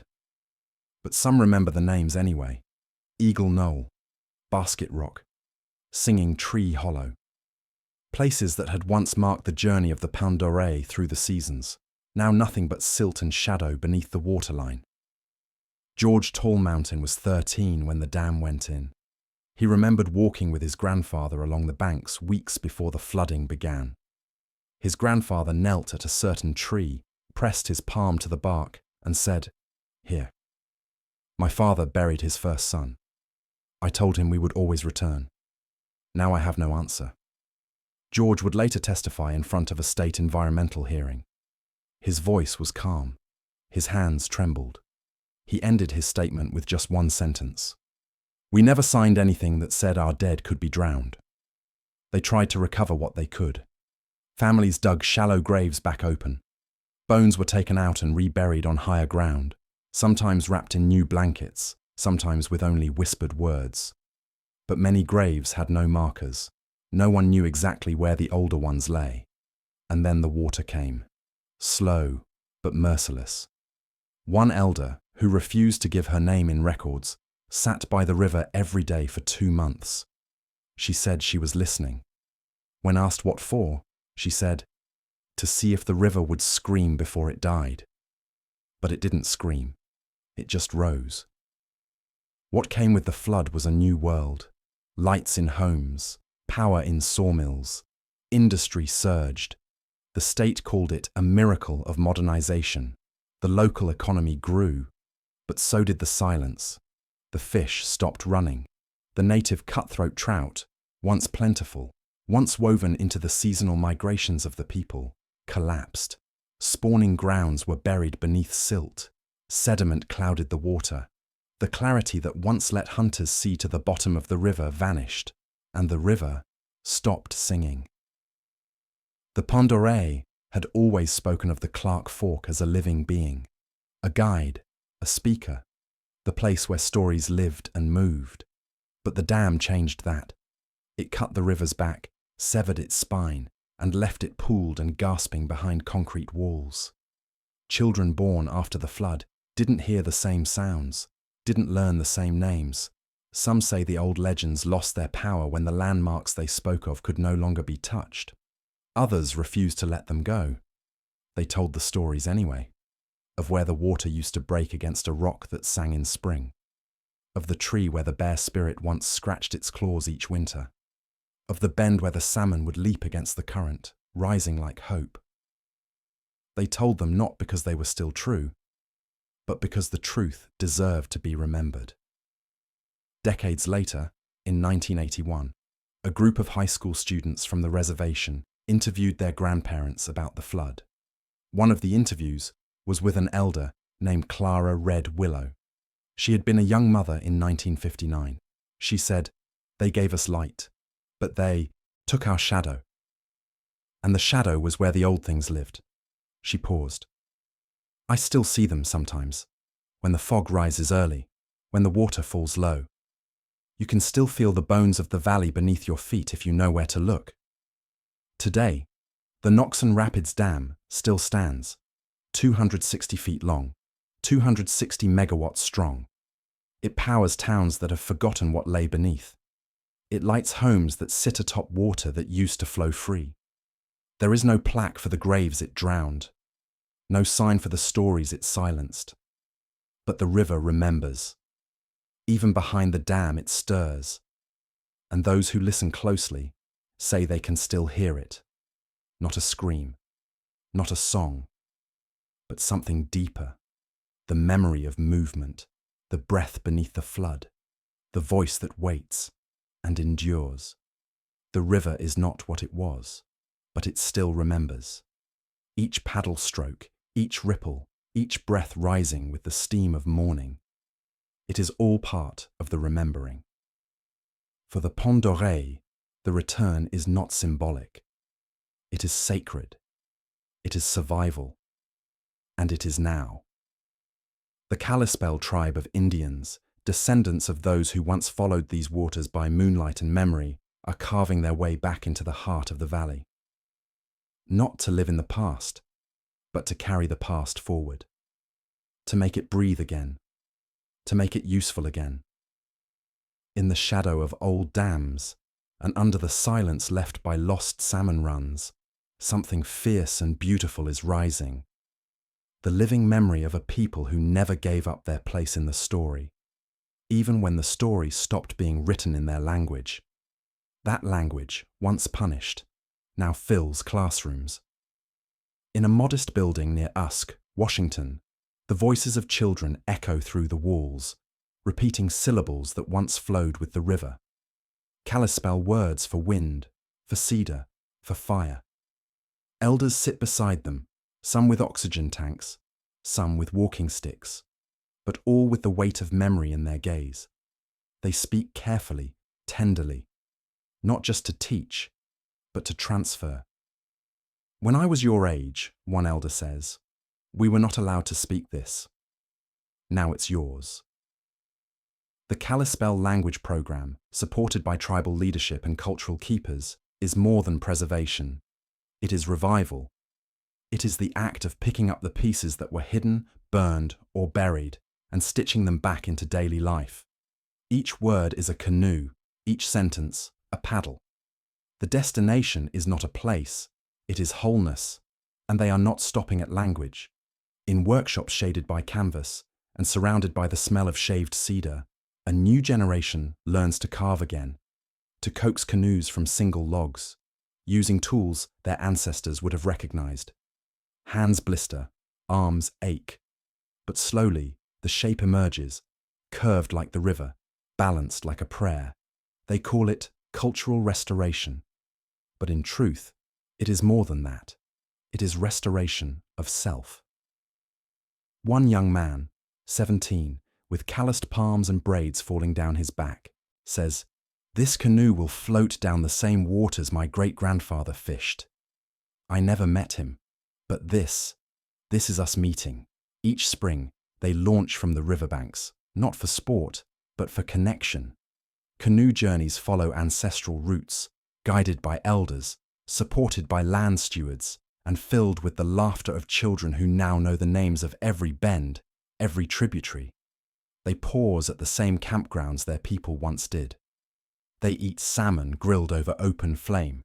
They tell stories by firelight that were nearly lost, and they sing, not because they were taught to perform, but because the river still listens. The Kalispel Natural Resources Department now works to heal the land that was once carved, flooded, and poisoned. Watershed restoration teams, staffed with tribal members trained in forestry, biology, and hydrology, tear down culverts, plant willow to stabilize riverbanks, and track native trout by hand. They call it land back through stewardship. Not a political slogan, a practice. Where once loggers raised entire cedar groves, now young men and women walk slowly through the understory, identifying medicinal plants, clearing invasive species, replanting camas bulbs gathered carefully by hand, as it was done centuries ago. They wear orange vests, they carry data sheets, but in their steps walk generations. Some of the most powerful voices today come from those born after the flood, after the treaties, after the boarding schools. They are the inheritors of rupture and the architects of repair. Maria Antelope, a teacher and activist in her 30s, leads workshops in plant medicine and storytelling. "We're not trying to go back," she says. "There's no back. We're building forward, with the old knowledge, the blood memory. That's what survived. That's what we carry." Her workshops teach more than names. They teach responsibility, reciprocity. When you take from the land, you give. When you pick the root, you speak to it. When you boil the tea, you thank the fire. These are not quaint customs. They are survival strategies in a collapsing world. And the world is collapsing. Climate change, water shortages, fire seasons that last longer every year. But for the Pandore, survival has always meant adaptation without erasure. So they adapt. They learn GIS mapping. They install solar panels beside sweat lodges. They digitize the old songs, store them in cloud archives, and teach them through apps. The river has changed, but the current still runs deep. One day each summer, a small group of elders gathers near the site where the Clark Fork once split into 3 braided channels, now drowned beneath the Noxon Reservoir. They don't protest, they don't rage, they sit. They let the sun hit their faces, they burn sage, and they tell stories out loud to no one and everyone. "This bend," one of them says, pointing to a wide expanse of flat water, "was where the salmon jumped. You should have seen them. The river used to laugh here." There is no audience, no microphone. But the story is told anyway, because that is the work. Return is not always dramatic. Sometimes it is slow, painful, quiet. But every canoe carved, every word spoken, every child who grows up knowing the river by its true name, this is return, this is healing. The Clark Fork still carries silt from the wounds of industry. Its flow is still regulated by turbines and contracts. But when the canoe glides across its surface, when the paddle dips into the water and rises again, when a grandmother sings to the current, the river answers, not with words, but with something older, something that can't be translated, only felt, because memory is not what was, it is what survives. And here, in the land of the Pont d'Oreille, it survives, in wood, in water, in story, and in the people who have returned to the source. When a river speaks, it does not raise its voice, it whispers. In the bend of current against rock, in the shiver of cottonwood leaves before a storm, in the silence that falls when you listen, really listen, with more than your ears. The Clark Fork River has never shouted its story, but it has always told it. Long before treaties, before rail ties and dynamite, before the blade of the first fur trapper's canoe parted its surface, this water had memory, and that memory has never stopped moving. It remembers the birch bark canoes, stitched with spruce root and sealed with pine pitch, that once glided across its glassy skin. Canoes filled with fishers, with traders, with children asleep beneath woven mats. It remembers the songs sung low to babies swaddled in cradleboards, songs that named every bend, every tree, every stone. It remembers the buffalo trails that ended at its banks, the moccasin tracks worn deep by generations who followed its rhythm through winter and summer, hunger and abundance. The elders who knelt beside it to cool their hands, to wash their grief, to offer thanks for another day of breath. It remembers when fish ran thick, so thick the water seemed to shimmer with muscle and promise. When a single cast could feed a lodge and a child could scoop dinner from the shallows with nothing but a willow basket. And yes, it remembers when the silence came, when the trees began to fall, not one at a time with prayer and purpose, but by the hundred, hacked, stripped, dragged, when the clear water turned brown with silt and sawdust, when the fish stopped leaping, when the river, once a teacher, was treated as a tool. It remembers when men came with ink and flags, when boundaries were drawn that the river did not recognize, when names were changed on maps, but not in the hearts of those who had always lived here. It remembers the steam engines, the roaring sawmills, the bite of cable winches. It remembers the dynamite, the cofferdams, the concrete, and through all of it, it did not stop, because a river cannot stop, even when we cage it, even when we drown its sacred places beneath reservoirs and call it progress. Still it moves, finding cracks, finding channels, finding the way forward. And now it waits, to be heard. The Pont d'Oreille people, the Kalispel, heard it long before the rest of us thought to listen. They were shaped by it, not above it, guided by its moods, taught by its change. They remind us that a river is not a thing, it is a being. It speaks in patterns, in flood and drought, in fish that do or do not return, in roots that rot or thrive, in the way frost traces its skin in midwinter like a warning, like a memory, like a ghost. And the question that remains, at the end of this long journey, is not what the river said, but whether we were listening. This story, of birch bark and steel, of prayer songs and power lines, of bones beneath the flood, and children relearning the language of trout, it is not a closed book. It does not end with this chapter, or with this voice. It lives in the choices we now make. Do we honor the memory of the water, or do we pave over it again? Do we pass the stories forward as the Pont d'Oreille did, mouth to ear, hand to hand, paddle stroke to paddle stroke? Or do we let the silence win? This river has witnessed extinction, displacement, betrayal, but it has also witnessed return, revival, resistance. a grandmother teaching her grandson the name of each berry, a boy carving the ribs of a canoe under the eye of a watchful elder, a woman placing her feet in the water where her ancestors once stood and whispering a prayer that was almost forgotten. These are not moments of nostalgia. They are revolutions, quiet, soft, but powerful. The Clark Fork is not just a place on a map. It is a mirror, a test, a memory that runs wet through the dry language of history books. It asks us, what kind of ancestors will we be? Will we be the ones who took until there was nothing left to take? Or will we be the ones who finally understood what it meant to give back? The Pandore still walk these banks, still speak the names, still teach their children where to look for kamas, how to read the ice, how to hear what the wind says when it changes. They are not relics. They are not footnotes. They are the continuation of the story.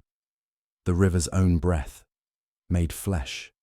And so, as the final light fades across the water, as the heron settles back into its place on the bank, as the mist rises once more, like a veil between what was and what still might be, we end not with closure, but with a door, a question, a choice. When a river speaks, will we listen?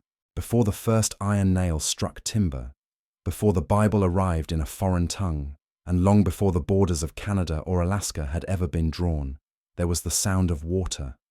The sea here did not roar. It breathed, pulsing in and out of the coastal fjords like a living thing, shaping the lives of those who listened to it. This was the world of the Tsimshian, a people whose history was not etched into parchment or paper, but sung across tidewater and carved into cedar. Along the jagged edge of what is now northern British Columbia, where granite cliffs plunge into grey-green depths and old-growth forests rise like cathedral walls, the Tsimshian thrived for untold generations. Here, in a land of shifting mists and moss-covered silence, survival was not conquest. It was harmony. The land gave, but only to those who understood its rhythm.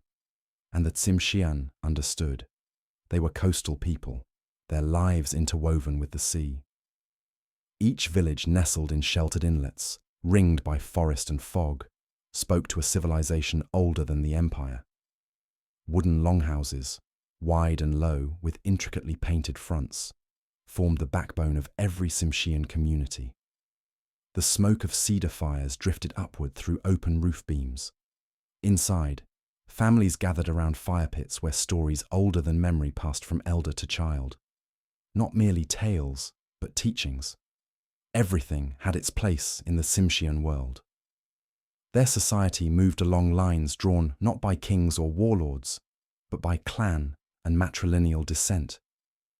You were born into the lineage of your mother, carried the crest of your house, perhaps raven, wolf, killer whale, or eagle, and with it, a deep sense of obligation and belonging. Clan crests were more than symbols. They were ancestral rites, stories encoded in wood and woven into status.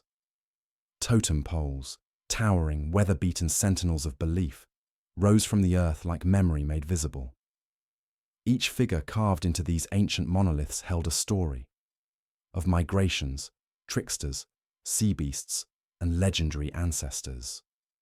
They were not idols to be worshipped, but archives to be read. They reminded the living of who they were and how they came to be. But the Tsimshian were not only poets of the forest, they were scientists of survival. Along the swift rivers, they set intricately designed fish weirs and traps, reading the currents the way others might read scripture. Every summer, the salmon returned, Chinook, coho, pink, in a blessing of silver muscle and red flesh. The Tsimshian dried them by the thousands on cedar racks, smoked them over slow-burning fires, and packed them in bentwood boxes lined with alder bark. This was not just food. It was sustenance for winter, trade for neighbours, and a promise that the land still remembered its people. Beyond the salmon, there were sea otters, their dense pelts prized for warmth, and herring, whales, halibut, clams, and sea cucumbers. The ocean was larger, but one entered it with respect. A hunter would not boast of his catch, lest the spirit of the creature hear and withdraw its favor. Children were taught early, pride feeds the belly for a day, humility feeds it for a lifetime. Inland, the forest offered red and yellow cedar, trees sacred not only for their strength, but for their soul. A fallen cedar might become a canoe, a cradle, a mask, or a burial chest, but it was never cut without prayer, without thanks. Tools carved from bone and stone gave shape to wood in ways precise and elegant. Handles wrapped in sinew, chisels hardened in fire. The craftsmanship of the Tsimshian rivaled any known in Europe. But it was born of need, not ornament. The seasons dictated labor. Spring brought the herring and shellfish harvests. Summer was for hunting and fishing. Fall turned the forests golden, and with it came the gathering of berries, roots, and medicinal plants. Winter, long, wet, and unforgiving, was a time of stories, ceremony, and carving. It was then that the past was remembered and the future imagined. Around the firelight, the ancestors whispered through drumming, masks, and the haunting pulse of the box drum. Spirits were near. The walls of the world thinned. The Tsimshian spiritual universe was not distant. It walked beside them. There were guardian spirits, known as Naxnox, that could bless individuals with knowledge or power, healing, songs, strength, even transformation. A man might dream of a bear, and from that dream emerge with the right to wear its crest, sing its song, and carry its story. Nothing was without spirit, not the trees, nor the tide, nor the wind that combed through spruce boughs at dawn. Even the tools held breath, passed from hand to hand across generations, their handles worn smooth by time and memory. To outsiders, it might have seemed a life of simplicity. But look closer, and complexity revealed itself like tide pools at low water. A single village could hold several hundred people, yet maintain order through customs, lineage, and inherited roles. Disputes were settled through feasts, speeches, and the ancient art of restitution. Wealth was not hoarded, it was given. The potlatch ceremony, central to the Tsimshian ethos, redistributed food, goods, and prestige through generosity, not dominance. Marriage was a union not just of hearts, but of clans, carefully arranged to balance power and preserve harmony. Chiefs ruled by respect and inheritance, not by force. And those born into high rank bore the responsibility to care for those below. This world, entire and complete, flourished in rhythm with tide and tree. It stood with pride long before European cartographers scrawled Latin names across these mist-laced coasts. For centuries, the Tsimshian had no need of nations, borders, or salvation. But the world was changing beyond the ocean's reach. In the early 1800s, strange ships began to appear on the horizon. First Russian, then British, and American. The sails were tall and pale, their hulls heavy with iron and guns, their intentions obscured. Some came to trade, others to map, and others still to convert. The Tsimshian, ever observant, watched closely. They traded furs, learned the value of iron tools, and absorbed what could help their people endure.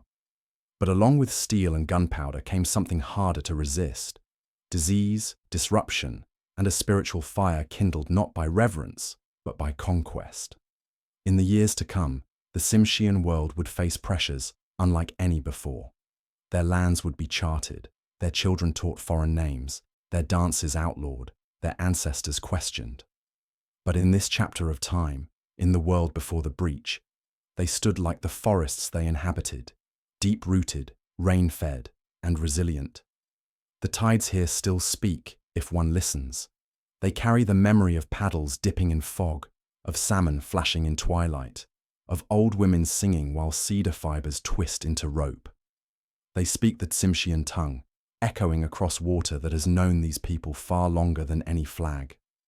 Before the story bends, before it is tested by fire, exile, and faith, we must understand what stood to be lost and what survived because it was never forgotten. This is the story of Metlakatla. But it begins with the land and with the people who listened when the tide spoke. The sky above Fort Simpson was the kind that weighed down the shoulders, heavy with cloud, as if the heavens themselves were watching and uncertain.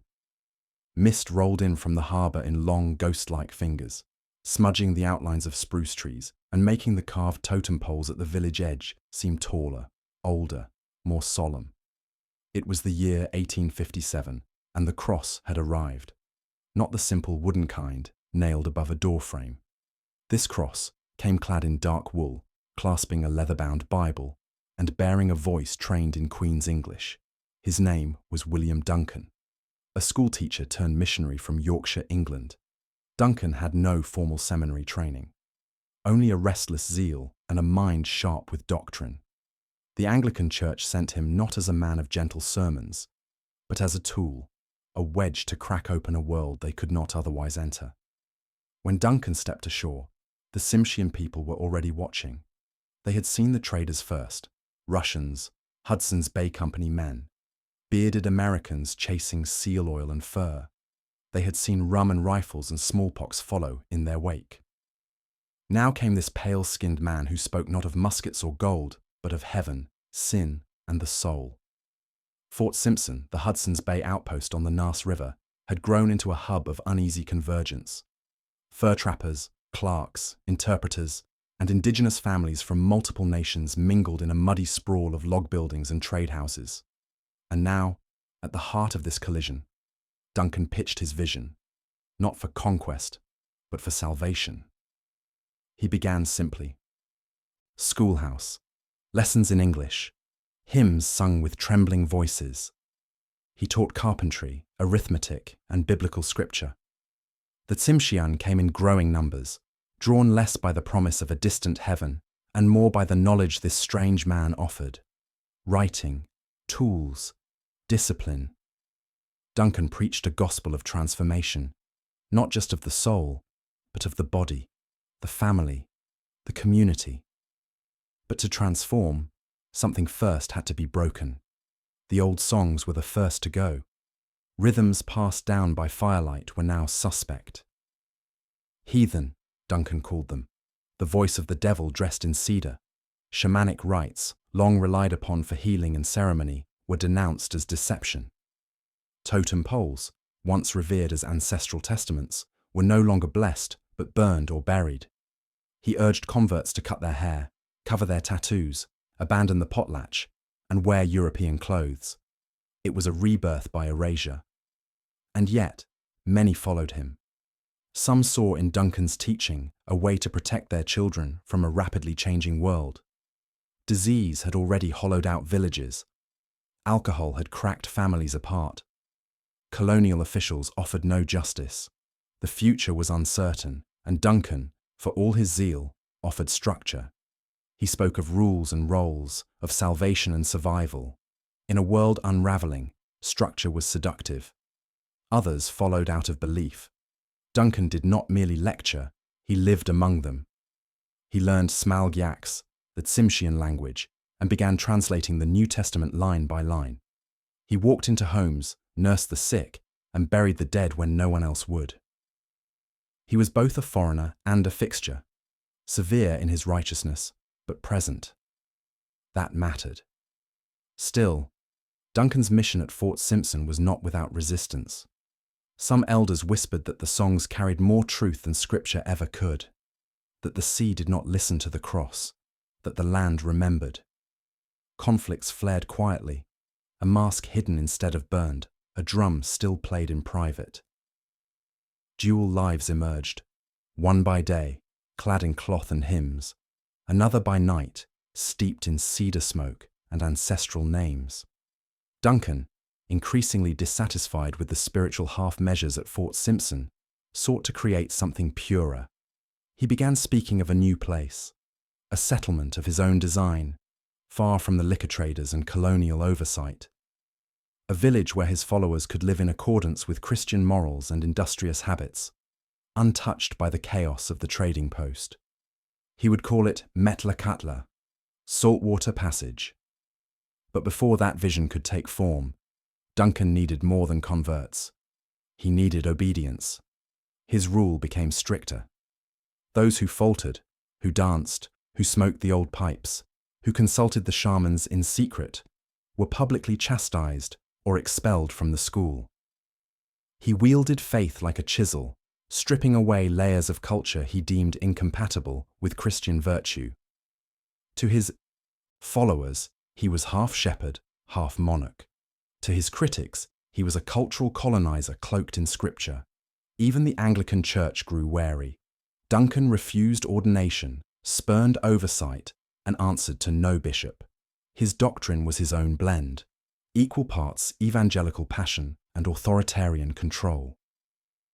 The tension between his independence and the Church's hierarchy simmered quietly, waiting to erupt. And yet, despite the frictions, his mission expanded. Children who once spoke only the Tsimshian tongue now wrote English prayers. Women learned sewing and needlework instead of preparing ceremonial regalia. Men traded their hereditary names for Christian ones, joining work crews to build Duncan's vision, a new society carved from cedar and stone, forged by scripture and sweat. But not all conversions were spiritual. Some were pragmatic. A father might baptize his child to gain favor with Duncan's growing influence. A young man might attend school to learn English and gain employment in the colonial trade system. The lines between belief and survival blurred, as they always do when empires expand. And still, the land remembered. In the forests beyond the mission, old trails led to sacred springs where the shamans once walked. In the smokehouses, a few elders still sang the salmon songs, low and private, as if offering apology to ancestors who no longer had a place.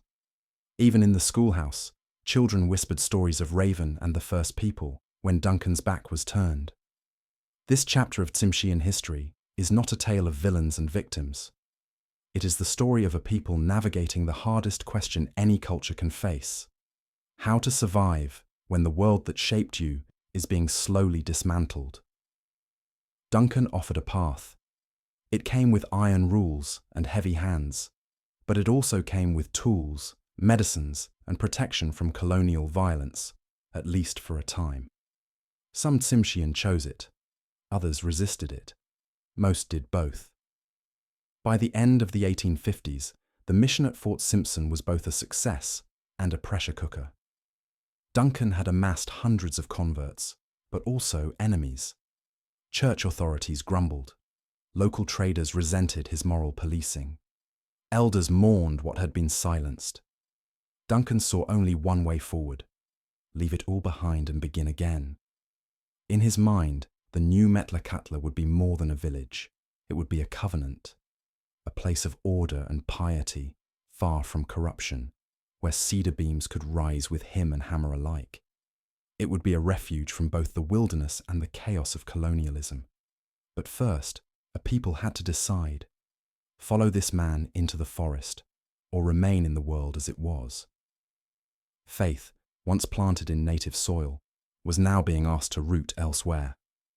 And the road ahead, across tide and mountain, would test every step of belief. The cross had arrived, but its shadow would stretch far longer than even Duncan could foresee. It began with the sea again, a familiar current flowing, beneath unfamiliar skies. The year was 1862. The sails had been hoisted. Canoes, rowboats, and barges pushed off from Fort Simpson, carrying nearly 1,000 Tsimshian souls southward. Women wrapped in wool blankets, elders silent with memories heavy as stone, children watching shorelines vanish behind mist, all bound for a new beginning. A beginning they had not chosen in solitude, but in covenant. At the helm stood William Duncan. By now, Duncan was no longer merely a missionary. To some, he was a prophet. To others, a benevolent autocrat. His dream had outgrown Fort Simpson. The moral fractures, the tensions with colonial authorities, the presence of alcohol, and the threat of spiritual backsliding, all of it convinced him that salvation required separation. If the old world could not be reformed, it had to be left behind, and so they travelled.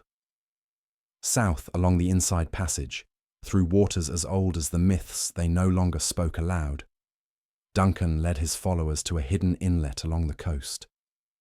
Surrounded by dense forest and shielded by islands, the place was rich with salmon, cedar, and solitude.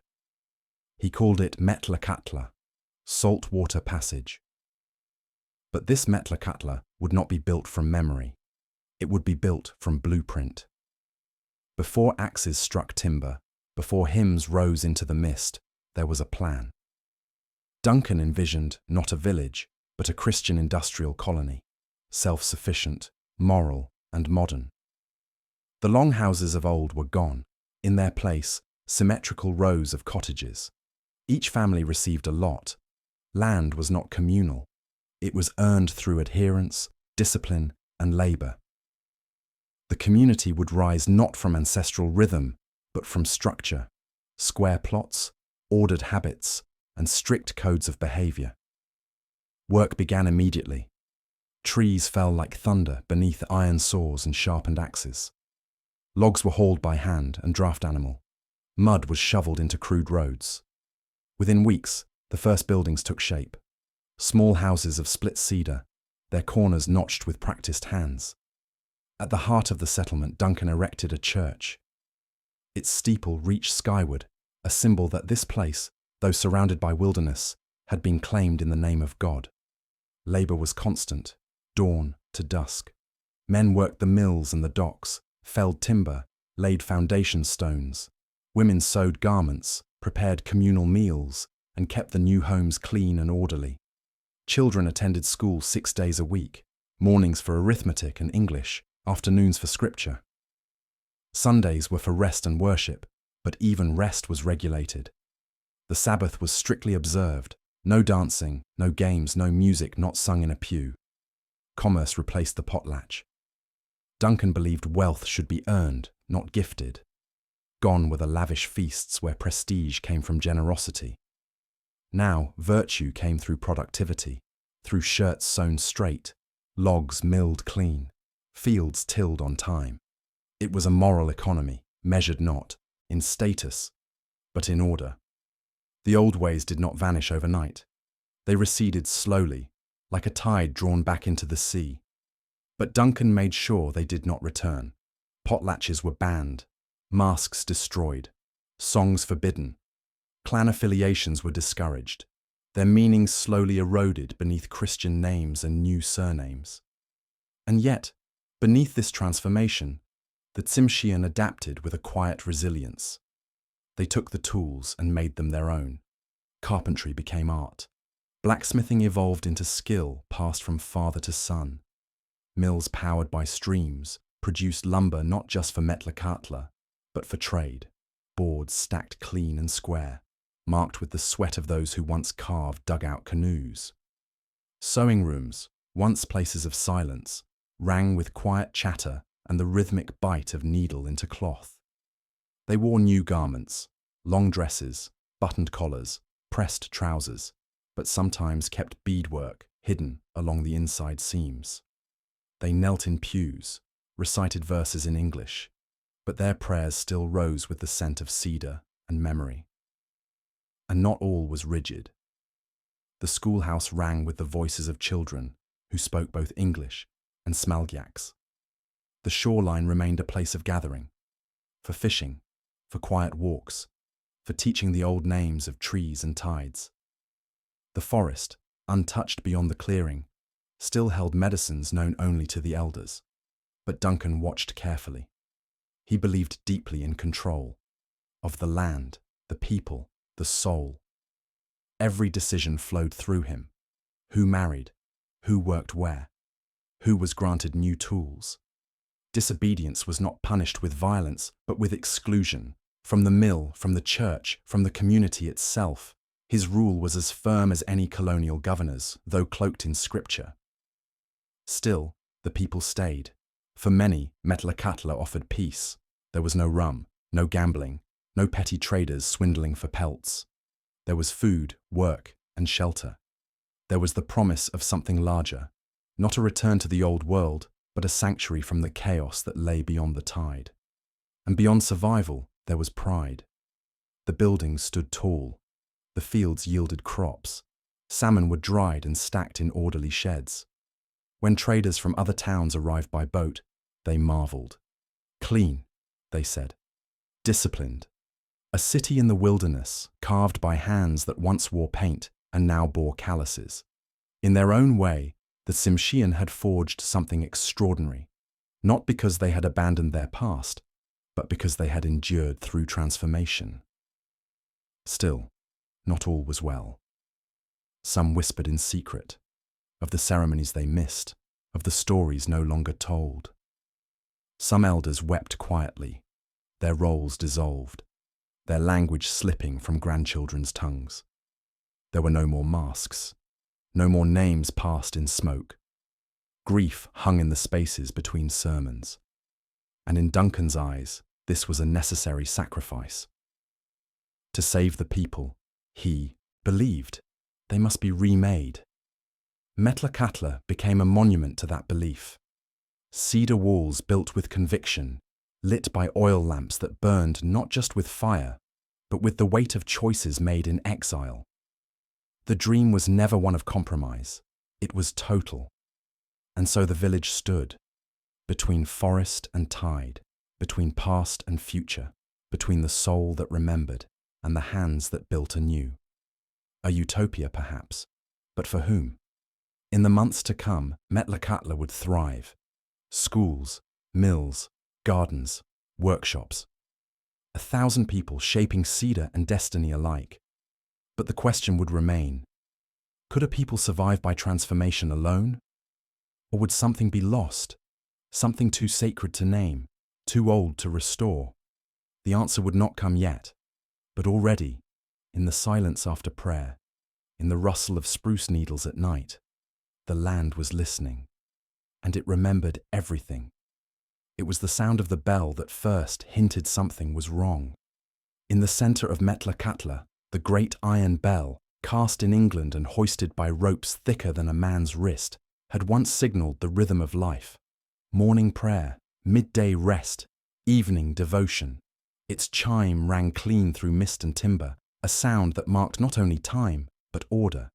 But now its echo felt off, too sharp, too slow, as if the air itself no longer carried it with the same reverence.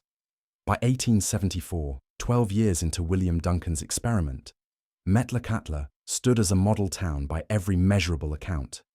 The church was spotless, the schoolhouse was full, the sawmill buzzed with productivity, the docks offloaded lumber for trade.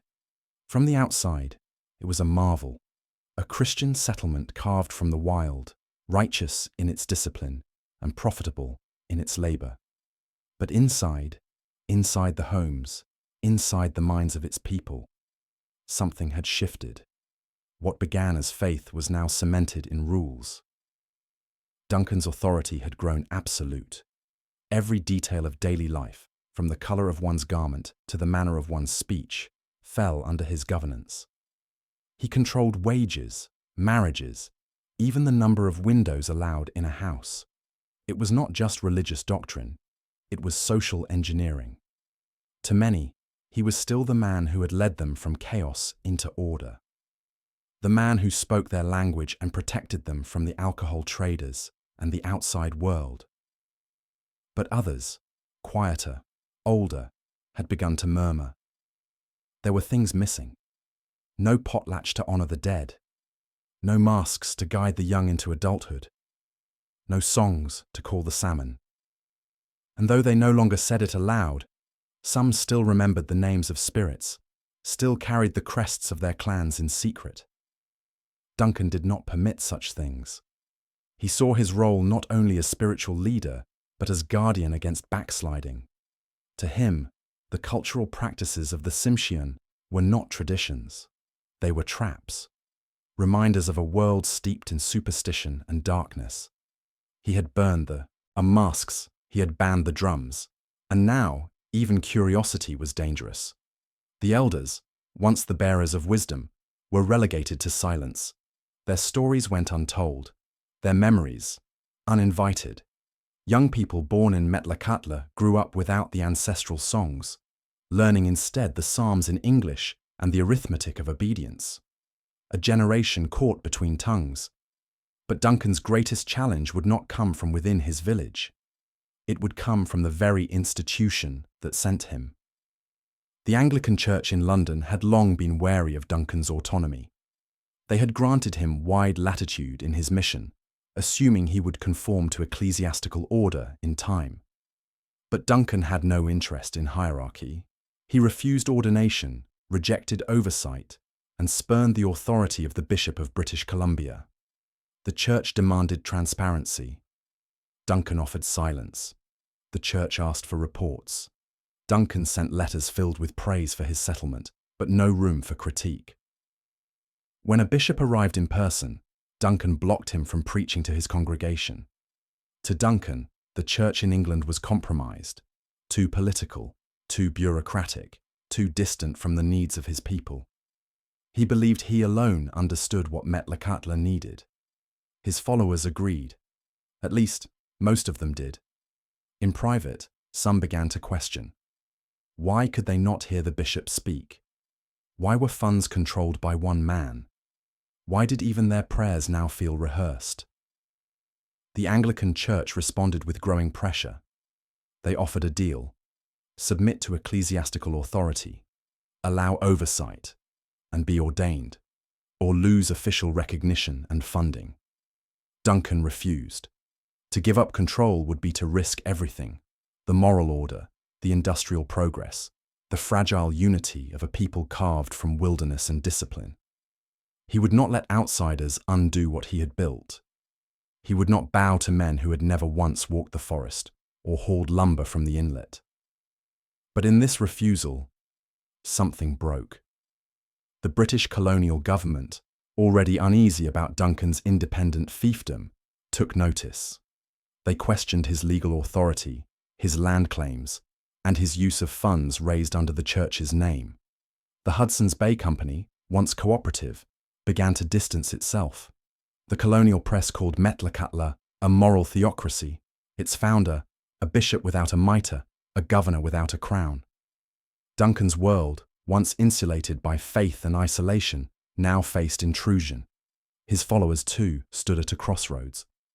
Some remained loyal, fiercely so. To them, Duncan was the only man who had ever treated them with respect, who offered education, tools, and dignity. He had kept them alive when the outside world threatened to erase them entirely. Others grew weary. They missed their old names. They missed the stories of the killer whale and the raven.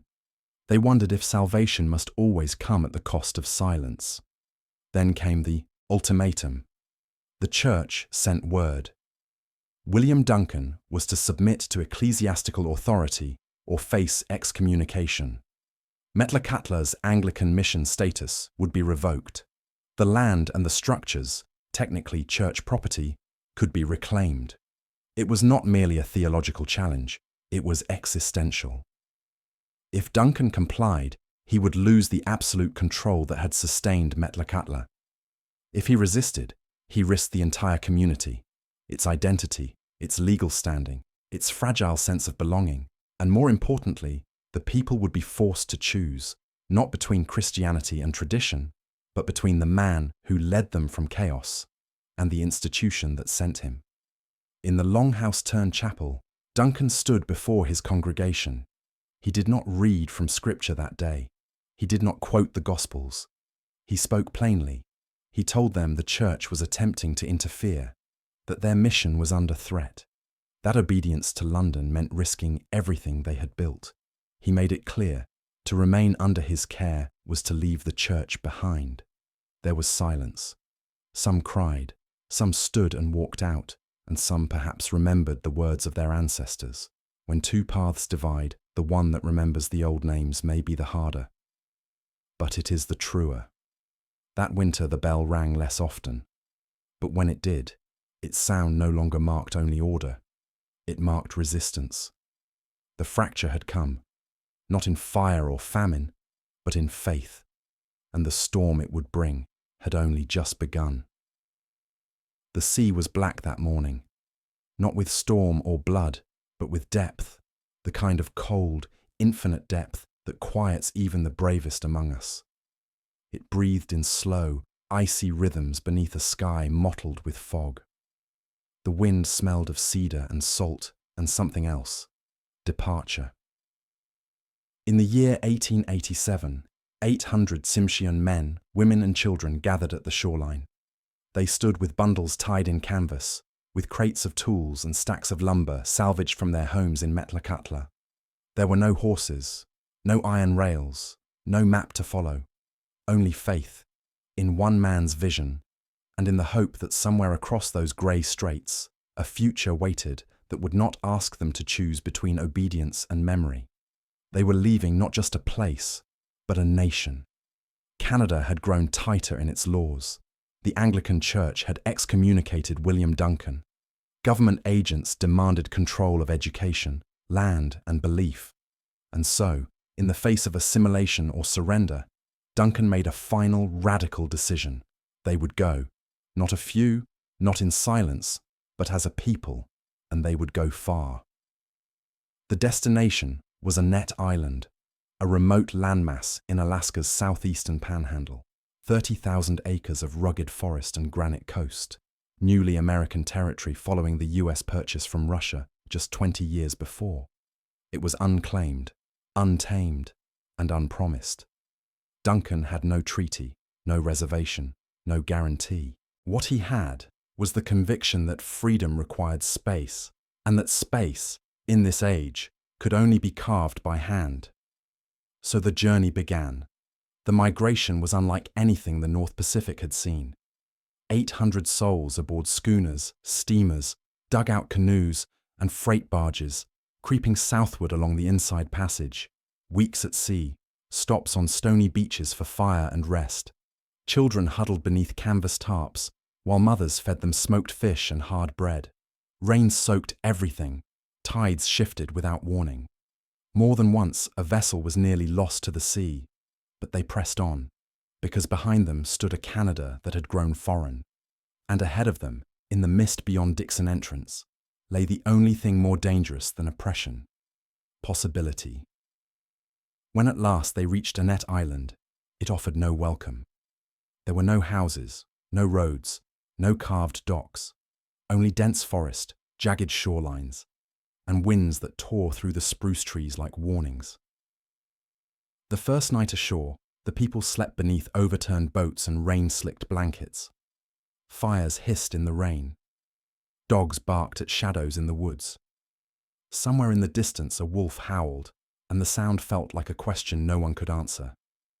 But dawn came. And with it, work. They felled trees first, towering Sitka spruce and western hemlock. Duncan's followers knew the rhythm of axes and saws, their hands practiced from the mills in old Metlakatla. Logs were stripped, dragged and squared. Foundations were dug with shovels and sharpened sticks. Women cleared brush and built cook fires. Children gathered berries and fresh water. They built not with haste, but with memory. The church came first again, not because it was easy, but because it meant something. 4 walls, a roof, a bell without a tower.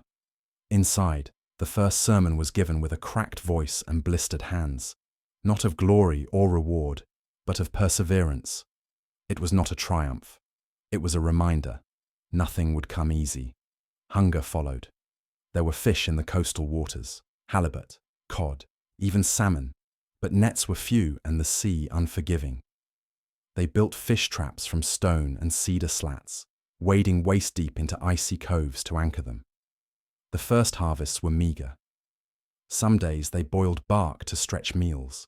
Others, they chewed roots and wild greens, praying for the fish to return. Illness crept in.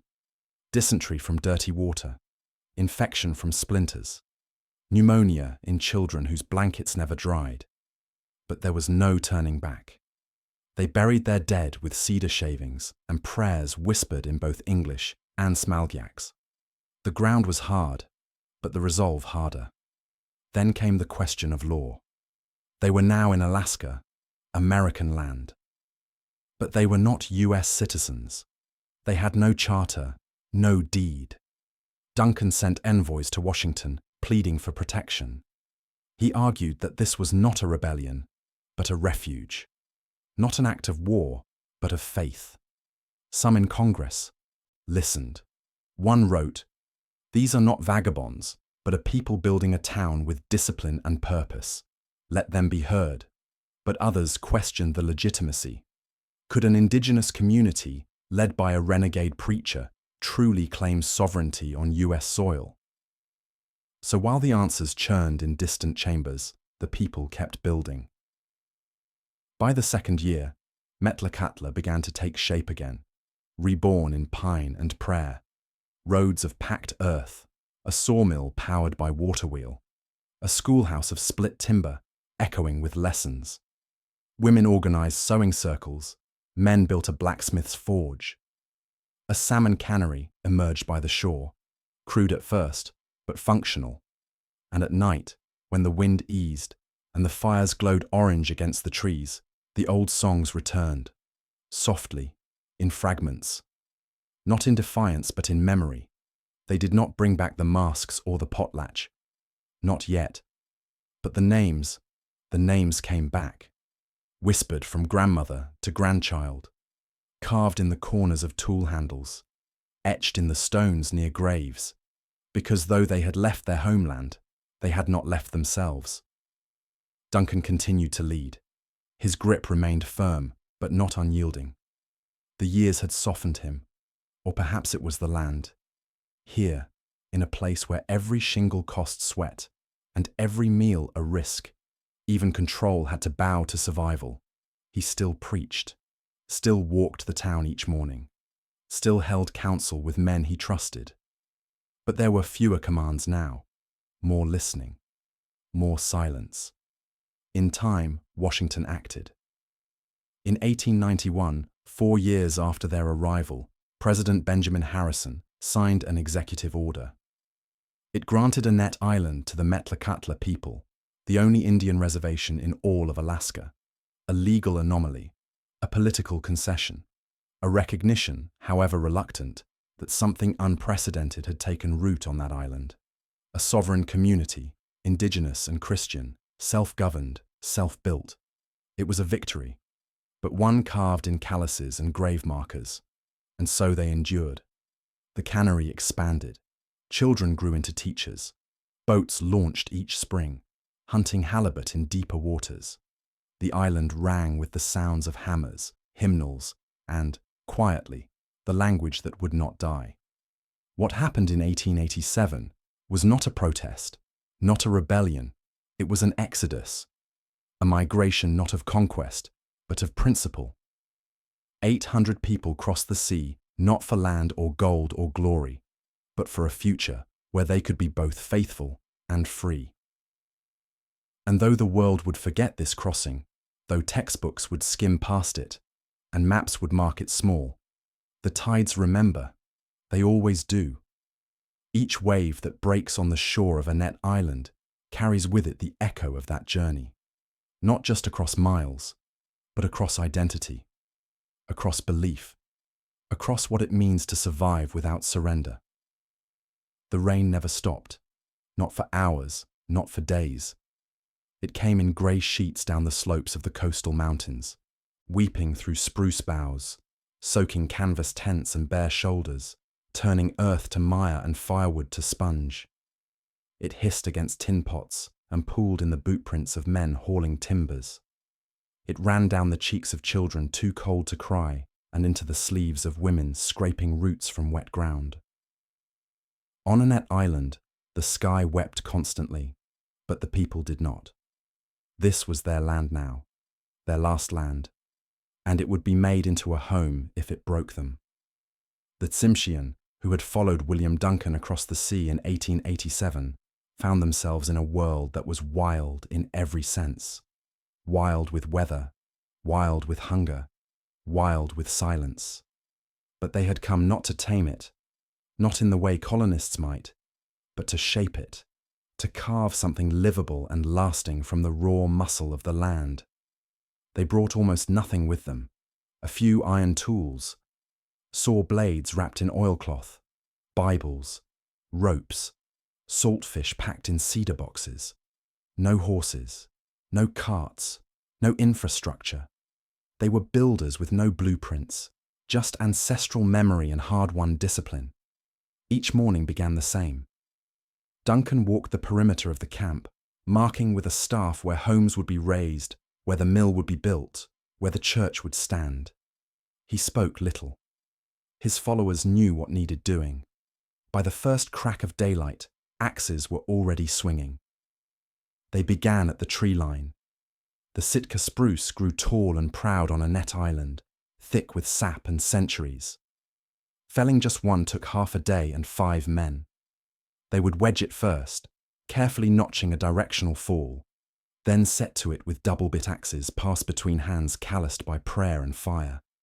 When the tree fell, it did not crash.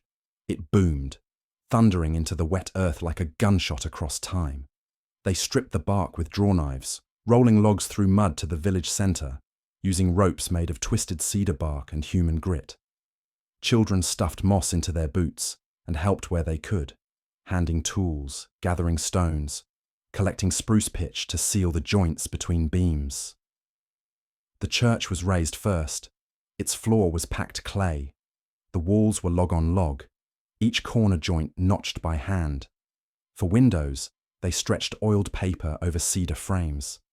When the first roof beams were hoisted, every man in the village held a corner. No one ate until it was done. It was not grand, it was not polished, but it stood straight. It echoed with hymns, and above all, it gave them a place to believe, in God, in each other, and in the possibility that this sodden island might someday offer more than suffering. Then came the homes. Each family had a plot. The houses were built with the same materials as the church. Log walls, moss-chinked seams, cedar-shake roofs, dirt floors. But each bore the mark of its maker: a carved doorframe, a hand-hewn bench, a fishhook etched into the sill. They were not longhouses, but neither were they settler cabins. They were something in between, something new, and they had to be built fast. The Alaskan weather showed no mercy. The wind howled in from the sea at night like wolves without bodies. Rain soaked everything, then froze. Many awoke with frost crusting their blankets. Illness became a constant threat. Pneumonia, diarrhea, blisters turned to abscesses. A cut could kill. There were no doctors, only herbal memory and prayers. The women tended the sick with poultices of willow bark and wild ginger. They boiled water with stinging nettle and Labrador tea. They knew which mushrooms to avoid, which moss to use as wound packing. Their knowledge, passed down mother to daughter, became the lifeblood of the village.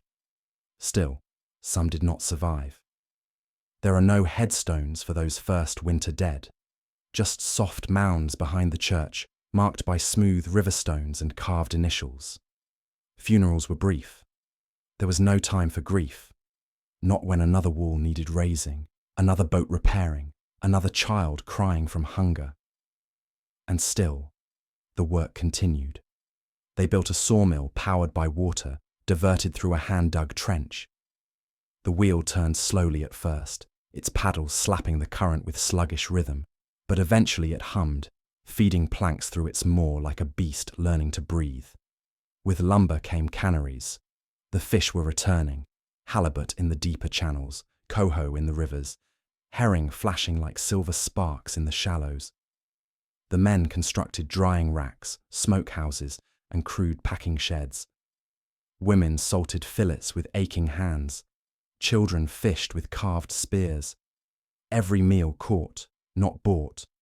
And then, quietly, came something remarkable. The return of old knowledge, not in defiance, not in rebellion, but as necessity. They built boats using dugout techniques their grandfathers knew, hollowed with fire, shaped by adze. They wrapped cedar bark into watertight rope. They lashed stone to sticks for mallets. They began singing again. Work songs first, then cradle songs, then the quieter songs of ancestors. Not loud, not public, but heard. Even Duncan noticed. He did not forbid it, not this time. Perhaps the cold had softened him, or the reality that survival sometimes required more than structure. It required soul. He still preached, still walked the village with his coat buttoned to the chin, still quoted scripture from memory, but he no longer issued orders with the same fire. He saw now what he had once feared, that the old ways did not always threaten the new. Sometimes they were the foundation. The people built not only with muscle, but with memory, not just from trees, but from lineage. And in time, the village took shape. New Metlakatla. Not a replica of the old, not a copy of Fort Simpson, but something wholly its own, a synthesis of gospel and grain, of cedar and scripture, of discipline and determination. There were gardens now, small, ordered plots of potatoes, beans, and hardy greens. There were chickens. Smoke curled from chimneys. Laughter could be heard near the shoreline when the tide pulled back far enough for children to dig clams. It was not peace, but it was beginning. Each log laid into a wall, each stone pressed into a hearth, each fish salted and stacked for winter. These were acts of faith, not just in God, but in each other, in the idea that a people scattered, burned, and reformed could still belong somewhere, and that somewhere could be built by hand. The land did not surrender easily. But then, neither did they, because the Tsimshian had always known how to live from the land. They had known it before Duncan, before the church, before the map lines were drawn. That knowledge never left them. It had only waited, beneath skin, beneath memory, beneath cedar smoke and frost-bitten nights. And now, at last, it returned. The rain kept falling, but inside the village, fires burned, and with each flame, a future was being carved from the wild. Thought for 7 seconds, the autumn storm that rolled over Annette Island that year seemed to carry more than rain. It rattled the cedar shingles and hissed along the half-finished dock as if trying to pry the planks loose. In the church, where water drummed on the roof like a warning, William Duncan unrolled a sheaf of papers that had travelled farther than any salmon run, first by schooner to Seattle, then by rail to Chicago, then by coal-fired locomotive all the way to the marble corridors of Washington, D.C. Damp at the edges, the pages bore the signatures of every able adult in New Metlakatla. They were less a petition than a declaration. This island is our last harbour, and we will not float untethered any longer. The fight for recognition began, as so many battles do, with a single unanswered letter. Duncan had written to the Bureau of Indian Affairs months earlier, asking under what law his people now lived. The reply, when it came at all, was a shrug in ornate handwriting. Alaska, purchased from Russia, had no treaties with its native nations. No reservations, no allotment surveys, no boxes to tick. The Tsimshian of Annette were, in the eyes of the United States, persons of undefined status. That phrase, carried back across the continent by steamer and sledge, landed like ice in every stomach. Undefined could become unwanted with a change of tide. So Duncan prepared another letter, this time burning with the urgency of damp gunpowder. He folded inside it careful maps, hand-inked sketches showing fishing grounds, timber stands, the staggered rows of houses already raised. He enclosed affidavits from cannery agents praising the community's industry and statements from ship captains citing the Metlakatla dock as the safest anchorage in 80 miles of coastline. He included, too, a tally of graves, 17 marked mounds from the first terrible winter, each one proof that the people had bled for this place and would not be moved again. But a petition alone would not budge a capital addicted to its own noise. Someone had to carry the story in person. The elders chose 3 speakers: Moses White, whose English was clear as a ship's bell; Mary Marsden, whose father had died building the sawmill; and Peter Simpson, a master carpenter with splinters like scripture under his nails. They boarded the coastal steamer City of Topeka and rowed north to Sitka, south to Victoria, then the long ocean stretch to San Francisco. From there, rails carried them across plains that seemed to swallow the sky. Each night they rehearsed their lines by lantern light. Stories of cedar planks lifted in rain, of children coughing through winters with no doctor but faith, of a people who had twice uprooted themselves rather than break either scripture or memory. Washington greeted them with stone, steam, and the sweet smell of coal smoke. They climbed the Capitol steps in borrowed coats, still smelling of salt. Inside Committee Room 132, congressmen rustled papers and cleared throats, already restless for noon recess. Moses White laid out charts on polished wood and spoke of sovereignty, not charity, of ceded homelands in British Columbia, of a bargain struck when the sea was black with winter and their backs were to every other shore. One representative whispered to another that these were civilized Indians, as if industry were a costume. Mary answered with a question sharper than any axe. Civilized enough to pay your fish tax, sir, but not civilized enough to own a shore. Word of the delegation's poise reached the White House. President Benjamin Harrison, already searching for virtue in an era sour with railroad monopolies, agreed to listen.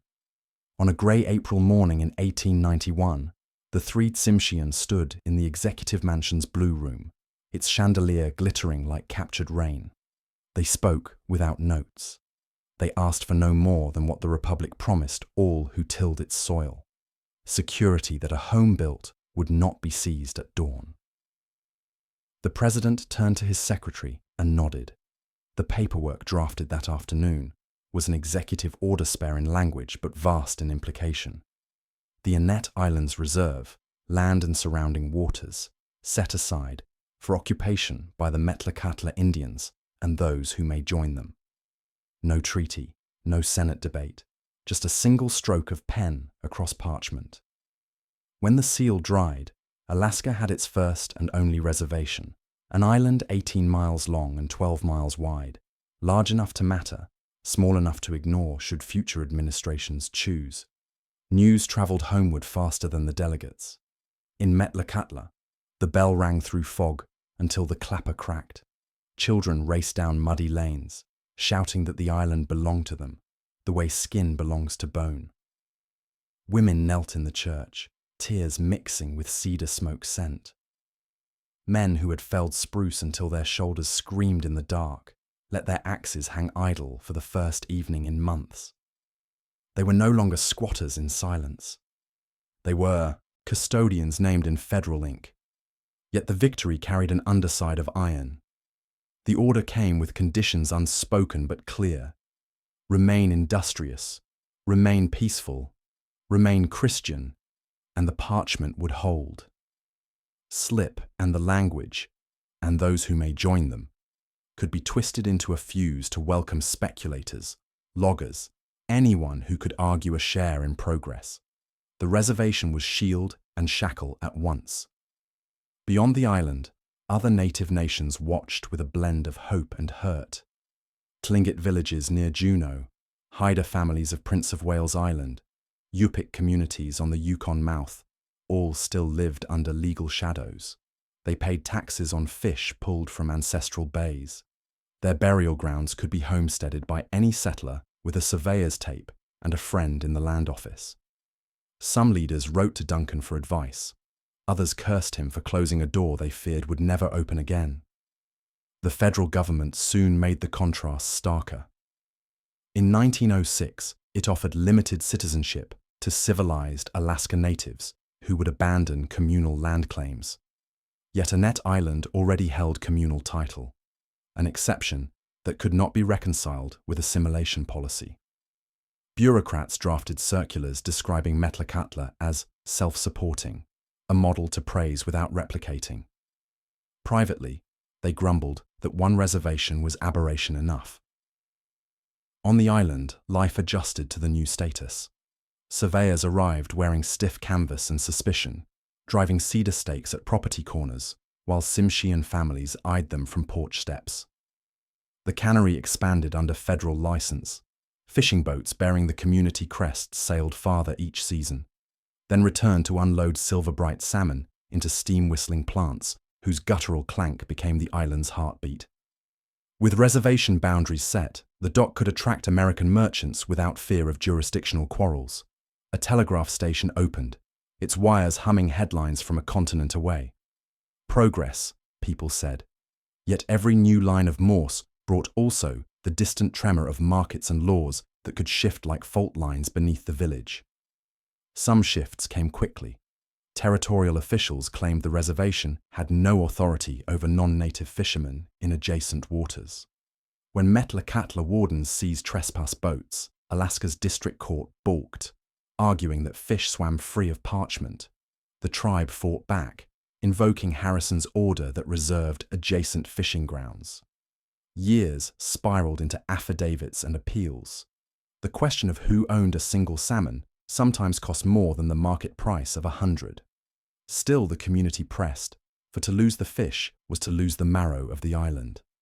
Through each lawsuit, each winter of engines frozen to decks, the people remembered why they had crossed the sea.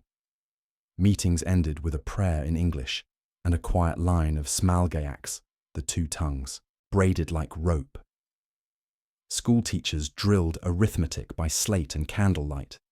Yet after lessons, children ran to elders who told long-suppressed clan stories in a whisper. Not rebellion, merely continuity wrapped in caution. Into the 20th century, the legal battles multiplied. Territory became state. State became partner to commercial fleets hungry for halibut. Every few years, another judge affirmed, then doubted, the reservation's marine boundary. Newspapers in Seattle labeled the community fishing barrens. Lobbyists in Juneau called them obstacles to development. But each time the law threatened to redraw the coast, a delegation of Metlakatla fishers traveled north or south with charts, ledgers, and memories of the Exodus carved into their bones. They reminded legislators that the ink on Harrison's order had not faded, and that the graves of the first winter still stood watch above the tide line. More than a century would pass, and still the island's status would rest on vigilance. The Alaska Native Claims Settlement Act of 1971 extinguished most Aboriginal land claims across the state, trading them for corporation shares. Metlakatla alone kept its reservation, but only after fiery testimony and a clause hammered into the bill like a nail that would not bend. Even today, when factory trawlers blaze with sodium lights beyond the horizon and legal clouds gather over who may mine beneath the surf, the community carries copies of that 1891 parchment the way other towns carry birth certificates. There is a photograph, fading now, taken the week the delegation returned from Washington. Moses, Mary, and Peter stand on the dock, salt spray frozen in their hair. Behind them, the village rises in rough angles of cedar and hope. At their feet, a crate lies open. Inside, an American flag folded next to a Bible and a fist-sized stone splashed with Annette mud, gifts from the president. They accepted both with courtesy. But the photographer failed to capture what mattered most, the way Mary's hand, as soon as the shutter clicked, slipped into her pocket to shield a small carved charm, an eagle head passed down from her grandmother, illegal once, never surrendered. That, too, is part of the charter. Ink and cedar, gospel and clan. A reservation born without treaty, defended without cavalry, enduring without certainty. And every time the tide creeps up the gravel beach at Metlakatla, it curls around the pilings like a reminder written in salt. Sovereignty, like cedar, must be tended or it rots. There was a stillness that settled over Metlakatla in the years after the reservation was granted. Not peace, not quite, but something quieter than struggle, something slower than triumph. The sound of hammers on cedar softened. The fog rolled in the same as always, clinging to roofs and driftwood like a second skin. But beneath the wet hush of the forest and the hum of sawmill blades, a different kind of noise began to grow. One not heard so much as felt. Whispers. They came in kitchens and over fire pits, between the hymnals and after the evening bell. Nothing shouted, nothing overt. But a question lingered in the air now, passed like a stone from hand to hand. What had been left behind? And more dangerously, what had been lost? William Duncan was still there. The founder, the father, the man who had carried them across the sea, across borders, across the knife's edge of cultural extinction. He walked the same paths every morning, still trim in his dark coat, Bible in one hand, cane in the other. His word remained law. He decided wages. He controlled the cannery, the sawmill, the school. No one bought flour or salt without his permission. No one launched a boat unless it aligned with the village schedule. There was no court, no council, only Duncan and his code. And for years the people had followed. Because they remembered. They remembered hunger gnawing behind the ribs like a rat. They remembered babies wrapped in damp blankets, coughing through the first winter on a net island. They remembered the sea crossing, the way the storm had nearly capsized the final barge. Duncan had brought them through. Discipline, he said, had been their arc. And for a long time, they believed him. But the world was shifting again. Younger voices were rising. Boys who had been born on a net island, who never knew the smell of potlatch fire or the thump of the box drum in a longhouse. They began asking questions. Why couldn't they speak Smalgiacs in school? Why couldn't they visit relatives in Haida villages across the water? Why did their mothers speak quietly of dances they'd never seen? And why was it, they wondered, that one man controlled all the answers? Some asked aloud. Not many. Not yet. But enough. Enough that Duncan noticed. And when he noticed, he tightened his grip. He banned visits to other native villages, claiming outside influence would corrupt their hard-won Christian purity. He forbade the possession of old regalia, masks, rattles, clan jewelry, calling them tools of Satan's memory. He even tried to control marriages, steering young people away from those he deemed spiritually uncertain. In one instance, a boy named Thomas Gray, born of mixed clan parentage, asked to perform a traditional net-weaving song during a school presentation. It was a harmless thing, melodic, almost lullaby-like. Duncan suspended him for a week. Later, his family's store ration was quietly reduced. Another time, a woman named Ada Paulson was overheard teaching her daughter the meaning of their family's crest, a wolf passed down through her grandmother's line. Duncan summoned her before the mission board and accused her of idolatry. She was given a choice: renounce the tradition or be barred from teaching. Ada left the school. Her daughter was never invited back. Behind the church's clean white clapboards, something was rotting. Not faith, not entirely. But the space between faith and fear was narrowing, and in that tightening, the people began to suffer. The cannery, once a symbol of independence, now functioned more like a closed circuit. Duncan controlled all hiring. He decided wages based not only on skill, but on perceived obedience. Men who had once led fishing expeditions found themselves demoted to dock loaders after questioning village policy. Women who missed too many church services lost their sewing quotas. A quiet economic caste system emerged: the devout, the compliant, and the watchful.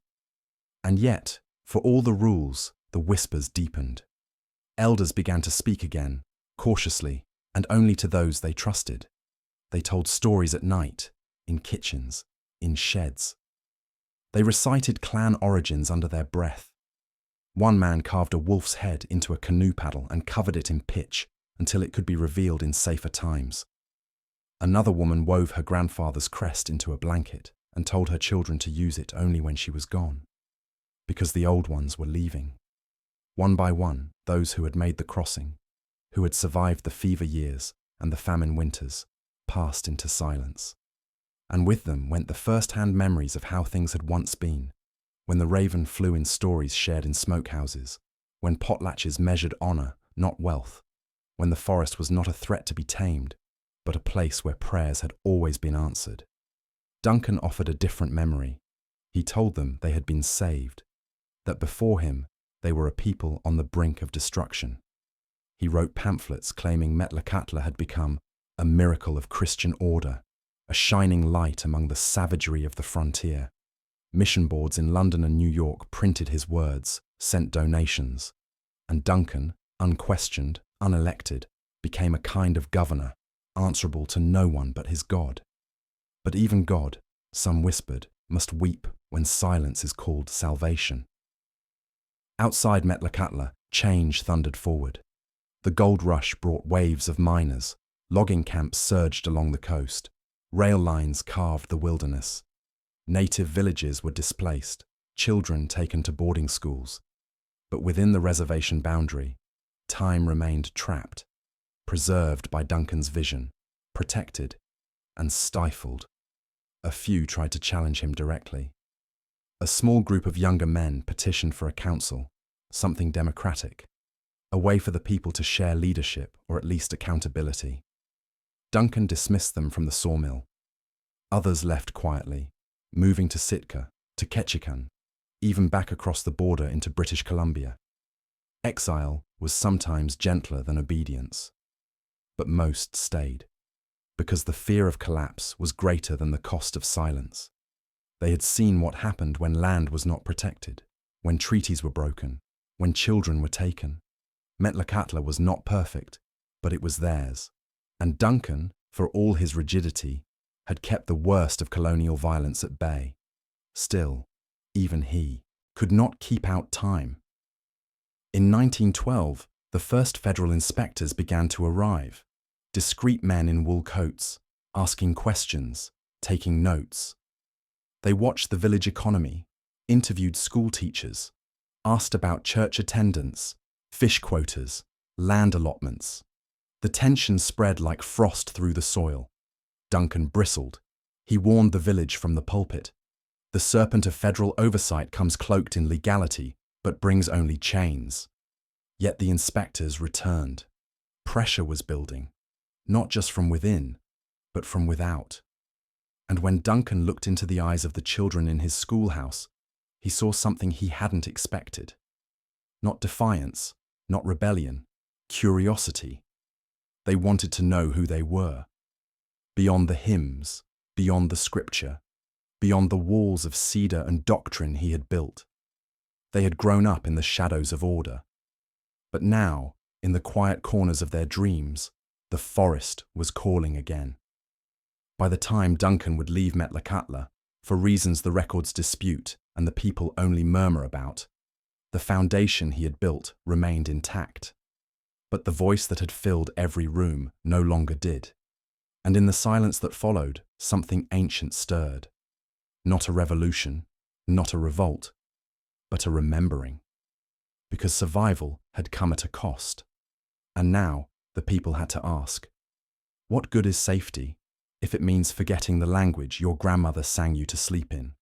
What good is order if it silences the drumbeat of your own heart?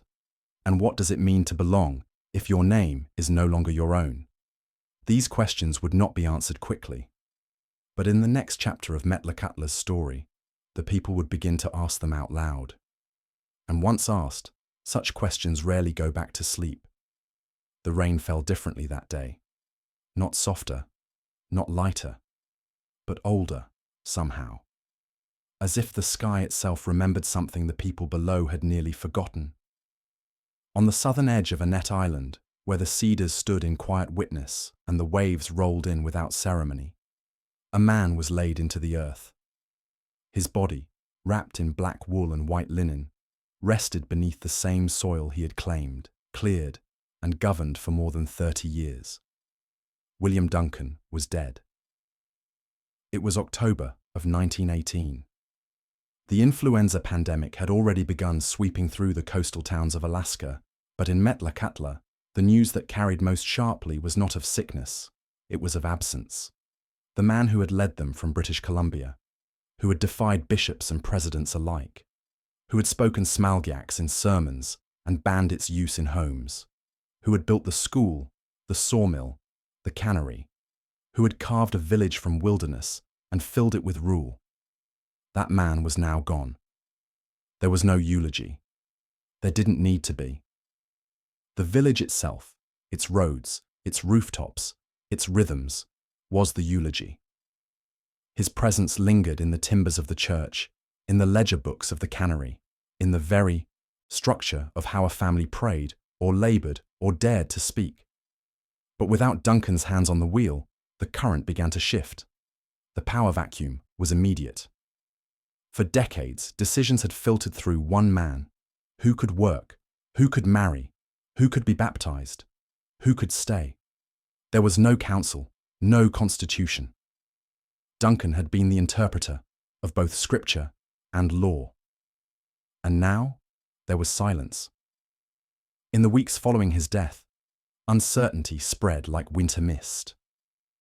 Some hoped, quietly, cautiously, that things might soften, that elders might speak freely again, that names once whispered could be said aloud, that the rigid lines drawn between Christian and native, between old and new, might begin to blur. Others feared chaos. Without structure, without Duncan's iron order, what would become of Metlakatla? Would the cannery fail? Would disputes erupt? Would the reservation's fragile sovereignty dissolve beneath the weight of federal interference? For a time, no one knew. There was no immediate successor, no clear heir to Duncan's authority. Committees formed, slowly, awkwardly. Elders convened. Younger men and women stepped into roles they had never been allowed to hold.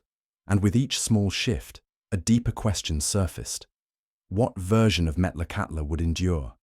Some wanted continuity, not because they loved Duncan's control, but because they feared what change might bring. Others saw opportunity, a chance to open the windows, to let breath into a room long sealed.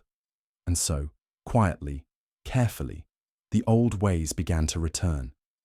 A wooden box drum, hidden for decades beneath a floorboard, was brought into the open. Not during Sunday worship, but in a private gathering behind the cannery. There, an elder named James Macklack taught a group of boys how to strike its frame. Not in rebellion, but in remembrance.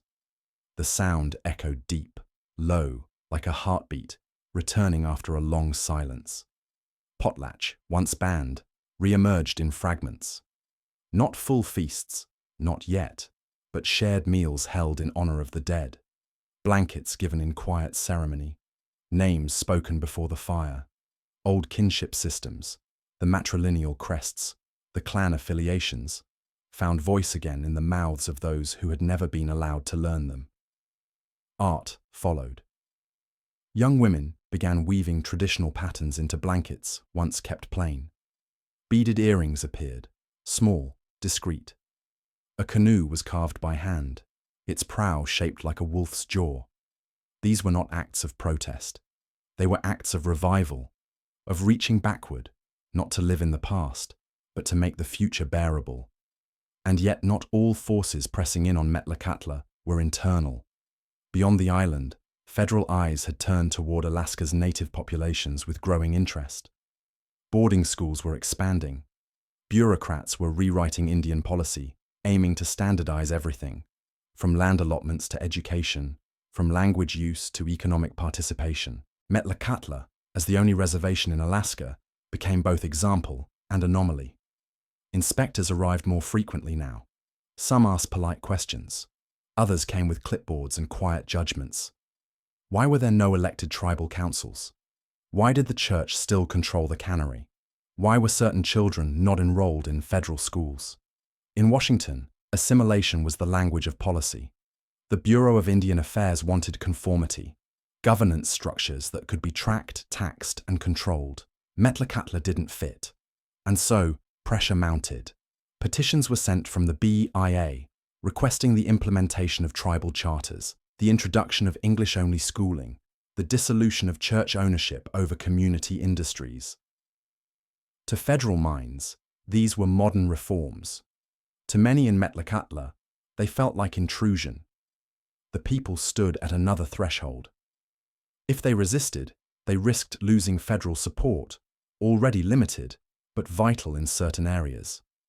If they complied, they risked losing the fragile autonomy they had protected since crossing the sea. It was not Duncan's rule anymore, but the choice felt no less heavy. And in the midst of that, the next generation rose. Young leaders, some of whom had learned the old ways in secret and the new ways in schoolhouses, began to bridge the gap.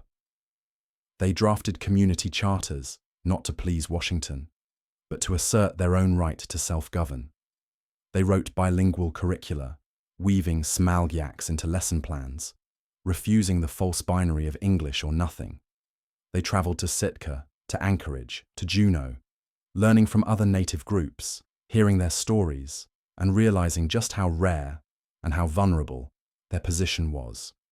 Other villages had no land, no legal standing, no protections. Metlakatla had all three, but only if they held fast. In 1927, a council was formally established. Not appointed, not inherited, elected. It was a first, and it would not be the last. And through that council, the people began to reclaim the story. Not to erase Duncan, they couldn't, and most didn't want to. His legacy was complicated, layered, undeniable. He had saved them, many believed, but at a cost. Now, they would pay it forward by writing the next chapter in their own names. And still, the rains came.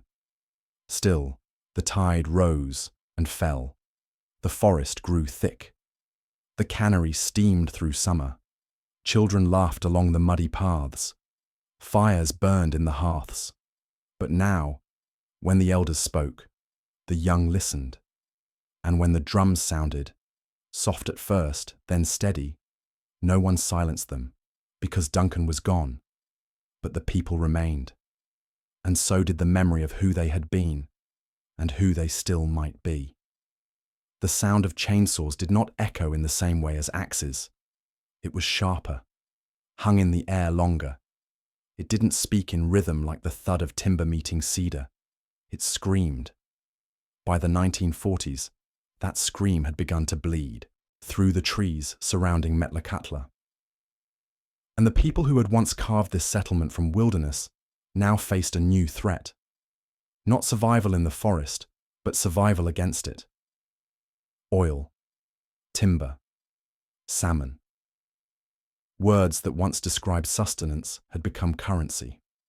All around Annette Island, the outside world had discovered what the Tsimshian had known for generations. This land was rich, not in gold or glamour, but in what modern America now craved. Raw resource. Big timber companies eyed the forests to the north, where Sitka spruce stood like cathedral pillars. Fish-packing corporations expanded down the coast, seeking dominance in the salmon trade. Seismic crews, hired by oil speculators, began sketching fault lines beneath the sea, dreaming of reserves beneath the cold black waves. But Metlakatla wasn't on their maps as a settlement. It was on them as a barrier. And so, the battle began. At first, it was subtle. Letters, inquiries, offers dressed as opportunities. One timber syndicate from Seattle sent word in 1948, proposing a long-term lease on the southeastern section of the island. They promised roads, schools, and jobs. All Metlakatla had to do was sign. But the council remembered. They remembered what it had cost to win that land, what it had taken to build homes with their own axes and boards. They remembered the thin line that made them the only federally recognized reservation in Alaska, and what could happen if they lost control. They said no. Other letters followed. Some friendly, some not. And when persuasion failed, pressure grew. State officials, now emboldened by Alaska's push toward statehood in the 1950s, questioned Metlakatla's special legal status. Why should this one island be exempt from state taxation, they asked, from jurisdiction, from land audits? Bureaucrats in Juneau and Washington began suggesting integration, a word that meant in practice surrendering sovereignty in exchange for streamlined services. The Bureau of Indian Affairs quietly lobbied to fold Metlakatla into new reservation models that would standardize land use and reallocate portions of the forest under national forest regulations. To Metlakatla's leaders, it was a thin veil. Underneath the language of unity was a return to dependence, a dismantling of everything they had built, But there was another threat, one harder to resist: money. By the 1960s, the global demand for Pacific salmon and Alaskan timber surged. Prices soared, and within the community, fractures formed. Some younger fishermen, tired of modest quotas and aging boats, argued that leasing parts of the shoreline to commercial buyers could fund upgrades, schools, even cultural programs. Others believed selling controlled logging rights could bring in revenue to support the hospital and youth centers. But elders warned, when you open the gate, it never closes. Today, it's trees. Tomorrow, it's land. And still, outside interests circled like gulls. In 1969, an oil consortium proposed offshore drilling near Metlakatla's waters. The promise: millions in royalties. The risk: pollution, sovereignty loss, and degradation of the marine ecosystem that had sustained the Tsimshian for generations. The council voted to resist, but the cost of resistance would not be borne in silence. The state of Alaska, now fully integrated into the United States, began pushing legal boundaries. State agencies issued fishing licenses in disputed waters. State courts claimed jurisdiction in certain land disputes, and the federal government, already inconsistent in its commitment to tribal sovereignty, did little to intervene. Metlakatla turned to the one tool they had left: the law. In the 1970s, legal teams working with the village council began assembling a defense rooted in history. They dug through archives, Duncan's original correspondence, the 1891 executive order, early congressional records. They framed their case not as an appeal for special treatment, but as a demand that the federal government honor the commitments it had already made. Court battles followed. Long, slow, grinding affairs. Hearings in federal district courts, appeals, briefings submitted to the Ninth Circuit. At stake wasn't just one boundary line or one contract. It was the survival of an idea that a native community, self-established and self-sustained, could still exist on its own terms. There were victories. In 1980, a key federal ruling reaffirmed Metlakatla's unique exemption from the Alaska Native Claims Settlement Act, preserving its reservation status. The court recognized their land rights, their economic self-determination, and their historical continuity. It was a narrow win, but a vital one. Still, the pressure never ceased. Each legislative session in Juneau brought new bills, new language aimed at land reallocation or resource partnership. Federal agencies changed priorities with each administration. What was protected under one president was threatened under the next. And within the village, hard choices remained. Some compromises were made. Controlled timber harvests were approved under local regulation, with revenue reinvested into education and infrastructure. Fishing regulations were refined, quotas adjusted to balance tradition with sustainability. A tribal legal office was established, staffed by native and non-native lawyers working side by side to defend Metlakatla's autonomy. But always, there was tension. The question was never just about land, it was about identity. Could Metlakatla exist as both a sovereign indigenous community and a modern economic entity? Could it engage the outside world without being swallowed by it? These questions lived not just in courtrooms, but in the hearts of its people. In the netmaker's hands as he spliced new mesh to an old salmon seine. In the grandmother's voice as she taught her granddaughter how to skin a halibut without wasting a single flake of meat. In the council chamber, where generations gathered not just to vote, but to remember. Because for all the external threats, the greatest danger had always been forgetting. Forgetting the price paid to cross the water. Forgetting the meaning of the reservation line, not as a border, but as a promise. Forgetting that sovereignty isn't just about law or economics. It's about the right to speak your language, to bury your dead where your ancestors rest, to teach your children the stories of your own making. Metlakatla didn't forget. Not when the oil companies came, not when the loggers came, not when the politicians came. They built, adapted, fought, and endured. because sovereignty for them wasn't a word in a constitution. It was the space between a cedar tree and a child's first drumbeat. It was the silence before a decision, the memory before a vote. The story passed from a bentwood box to a generation yet unborn.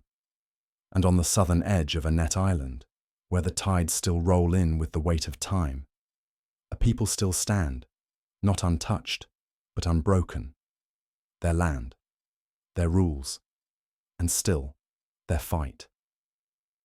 The wind on a net island carries more than rain.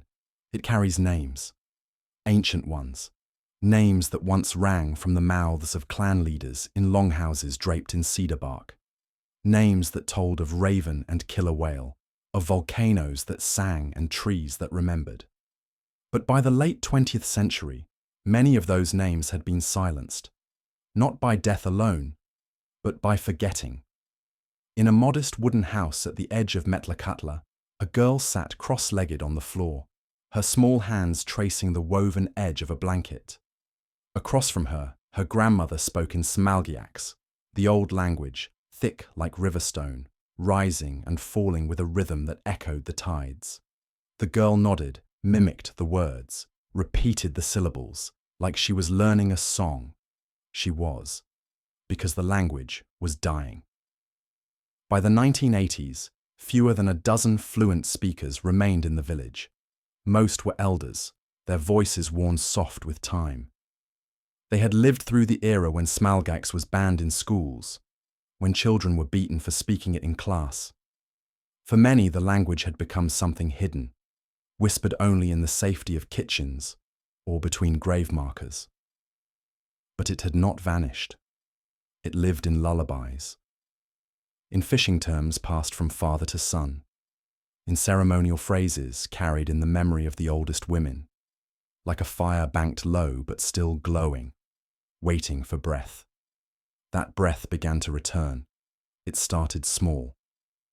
A group of youth volunteers met in the evenings at the community centre. They called it Words from the Fire.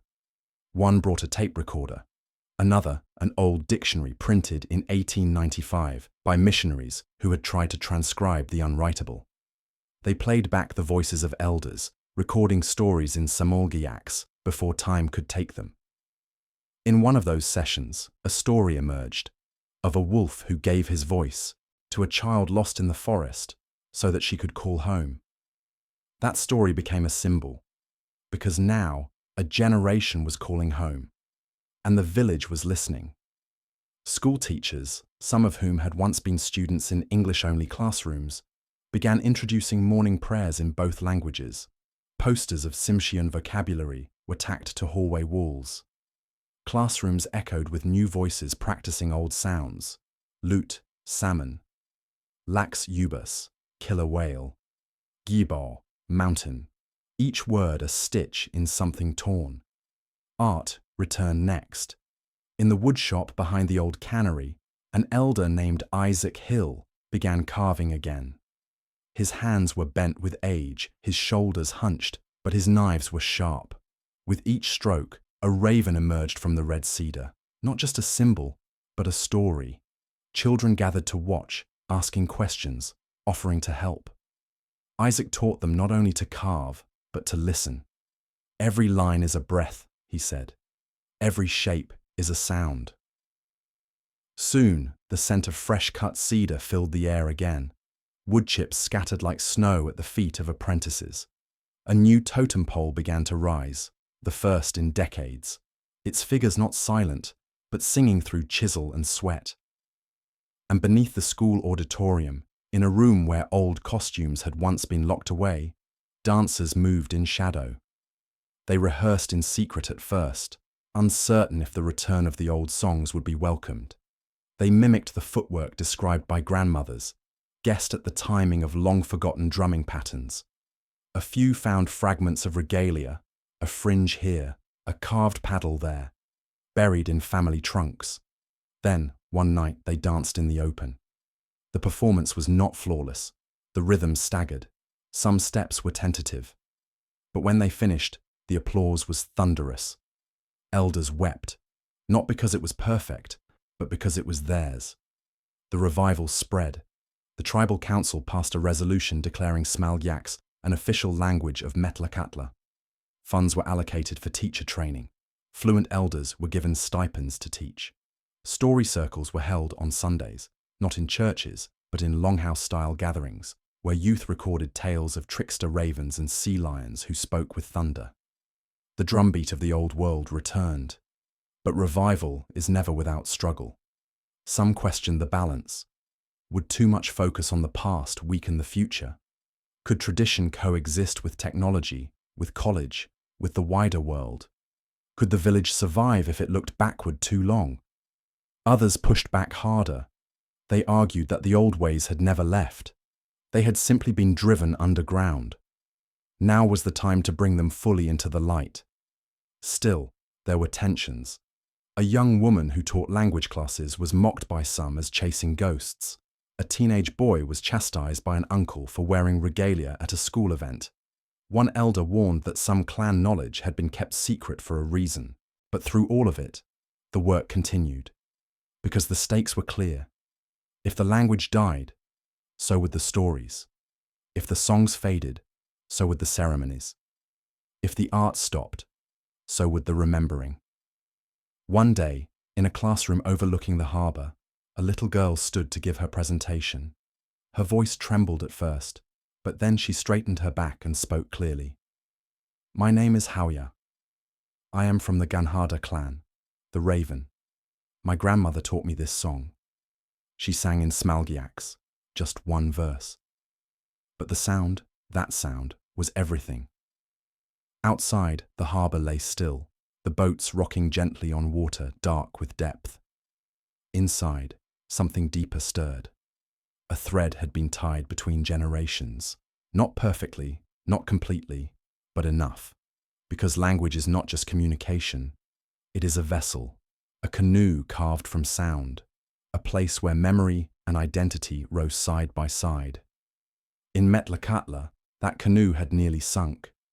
But now, it floats again. Each word learned is an oar. Each story remembered is a current. Each song sung is wind in the sail. And somewhere on the island, the drums begin again. Not as echoes of the past, but as heartbeat for the future. The wind off the water still carries stories.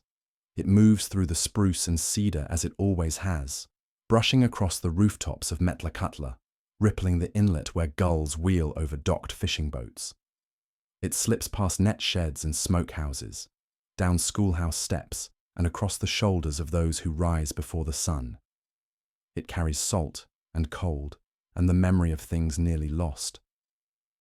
This is Metlakatla today. A village, a nation, an idea. It remains the only federally recognized Indian reservation in Alaska. A legal island, a cultural outlier, a place where sovereignty was carved not from treaty or war, but from exile, endurance, and an unshakable belief that there was still a place in this world for a people who would not surrender their story. Walk the roads of Metlakatla and you'll see the legacy. Children ride their bikes past a church that once echoed only with English hymns, now sharing space with the sound of Smalgyaks spoken in classrooms and kitchens. Fishermen mend nets by hand beside harbour cranes and diesel-powered boats. A teenager helps her grandfather dry halibut the old way, split, salted, smoked. A grandmother weaves cedar bark into baskets the way her own grandmother once did, fingers moving like memory through each fold. But nothing here is frozen in time. The school offers computer science alongside clan history. The tribal council debates Wi-Fi upgrades and housing permits with the same urgency as land stewardship and marine harvesting rights. The town runs its own electric utility, owns its cannery, staffs its clinic with tribal health workers, and patrols its roads with native law enforcement. This isn't preservation, it's evolution. And yet, the past is never far. There are reminders in the carved poles that rise, near the shoreline, new ones now, painted bold, their crests looking not toward conquest, but toward return. There are echoes in the songs sung at the longhouse each fall, when families gather in full regalia, voices strong and unashamed. The old words are back. Not all of them, not perfectly, but enough to carry the next generation. It wasn't easy. There were decades when the language nearly disappeared, when children were told to be silent, to assimilate, to forget. There were times when federal policies threatened to absorb the village into bureaucratic sameness, erasing the legal autonomy that had taken generations to defend. But each time the pressure came, from Washington, from Juneau, from economic desperation, the people stood. Not by marching, not by shouting, but by continuing, by fishing their waters, by burying their dead with ancestral names, by teaching their children both the book and the drum. One elder, Lena Watsior, remembers the shift. "When I was a girl," she says, "we didn't speak our language in public, we didn't dance, we didn't carve. I watched my father hide his regalia under the floorboards. Now I watch my grandson sing in Smalg Yaks at school. He's 7, and he already knows who he is." Across the harbour at the cannery, a man named Daniel carves fish with the precision of generations. His hands move quickly, cleanly, separating flesh from bone with the kind of skill that can't be taught in a single lifetime. He works alongside his son, who learned from watching, not from books. "This is our economy," Daniel says, "but it's also our ceremony. Every fish we catch, every plank we mill, every crab pot we pull up, that's us, still here." But Metlakatla faces the same pressures as any modern community. Climate change shifts salmon patterns. Logging restrictions strain resources. Young people leave for college, for work, for something else. Some don't come back. Addiction, unemployment, outside development. These challenges creep into even the most rooted places. Metlakatla is no exception. But here, resilience isn't a slogan. It's woven into the fabric of daily life. The tribal government funds language immersion programs, partners with universities for cultural restoration, and enforces environmental protections stronger than those held by surrounding municipalities. Their sovereignty is more than legal. It's lived. Because while Alaska's Native Claims Settlement Act restructured land ownership across the state, Metlakatla stood apart. It opted out, held fast, remained a reservation, not for isolation, but for identity. And that decision, made decades ago, still shapes everything. On the steps of the community centre, a young artist sits with a paintbrush in hand. Her name is Kelsey. She's 21. She's working on a mural that stretches the length of the building, a fusion of old formline art and modern storytelling. A killer whale dives into a digital sea. A raven carries both a USB stick and a feather. In the corner, a girl sings into a microphone shaped like a bentwood box. "This is what survival looks like," Kelsey says. "We're not a museum, we're a living thing." And still, each morning, the island wakes as it always has. Smoke rises from chimneys. Nets are hauled. Bibles are opened. Songs are sung. Children run barefoot along trails where the forest still remembers every name. At the edge of the water, a canoe waits. It is long and lean, carved from a single cedar log. It was made by hand, painted black and red, with clan crests carved deep into its prow. A teenage boy steps into it. His grandmother hands him a paddle. His father steadies the bow. He pushes off. The canoe glides into the morning mist, the water smooth as memory, the sky barely lit. Behind him, the shoreline fades, not with loss, but with purpose. Ahead, the channel opens, vast and grey and full of unknowns. He begins to paddle, and from the stern a voice rises in song, Smalgayaks, quiet but clear, carried on the wind. Because in Metlakatla, survival was never just endurance, it was a prayer, a promise, a remembering. And now, more than a century after they crossed the sea to build a home no one offered, the people of Metlakatla remain. The last island nation, still sovereign, still singing.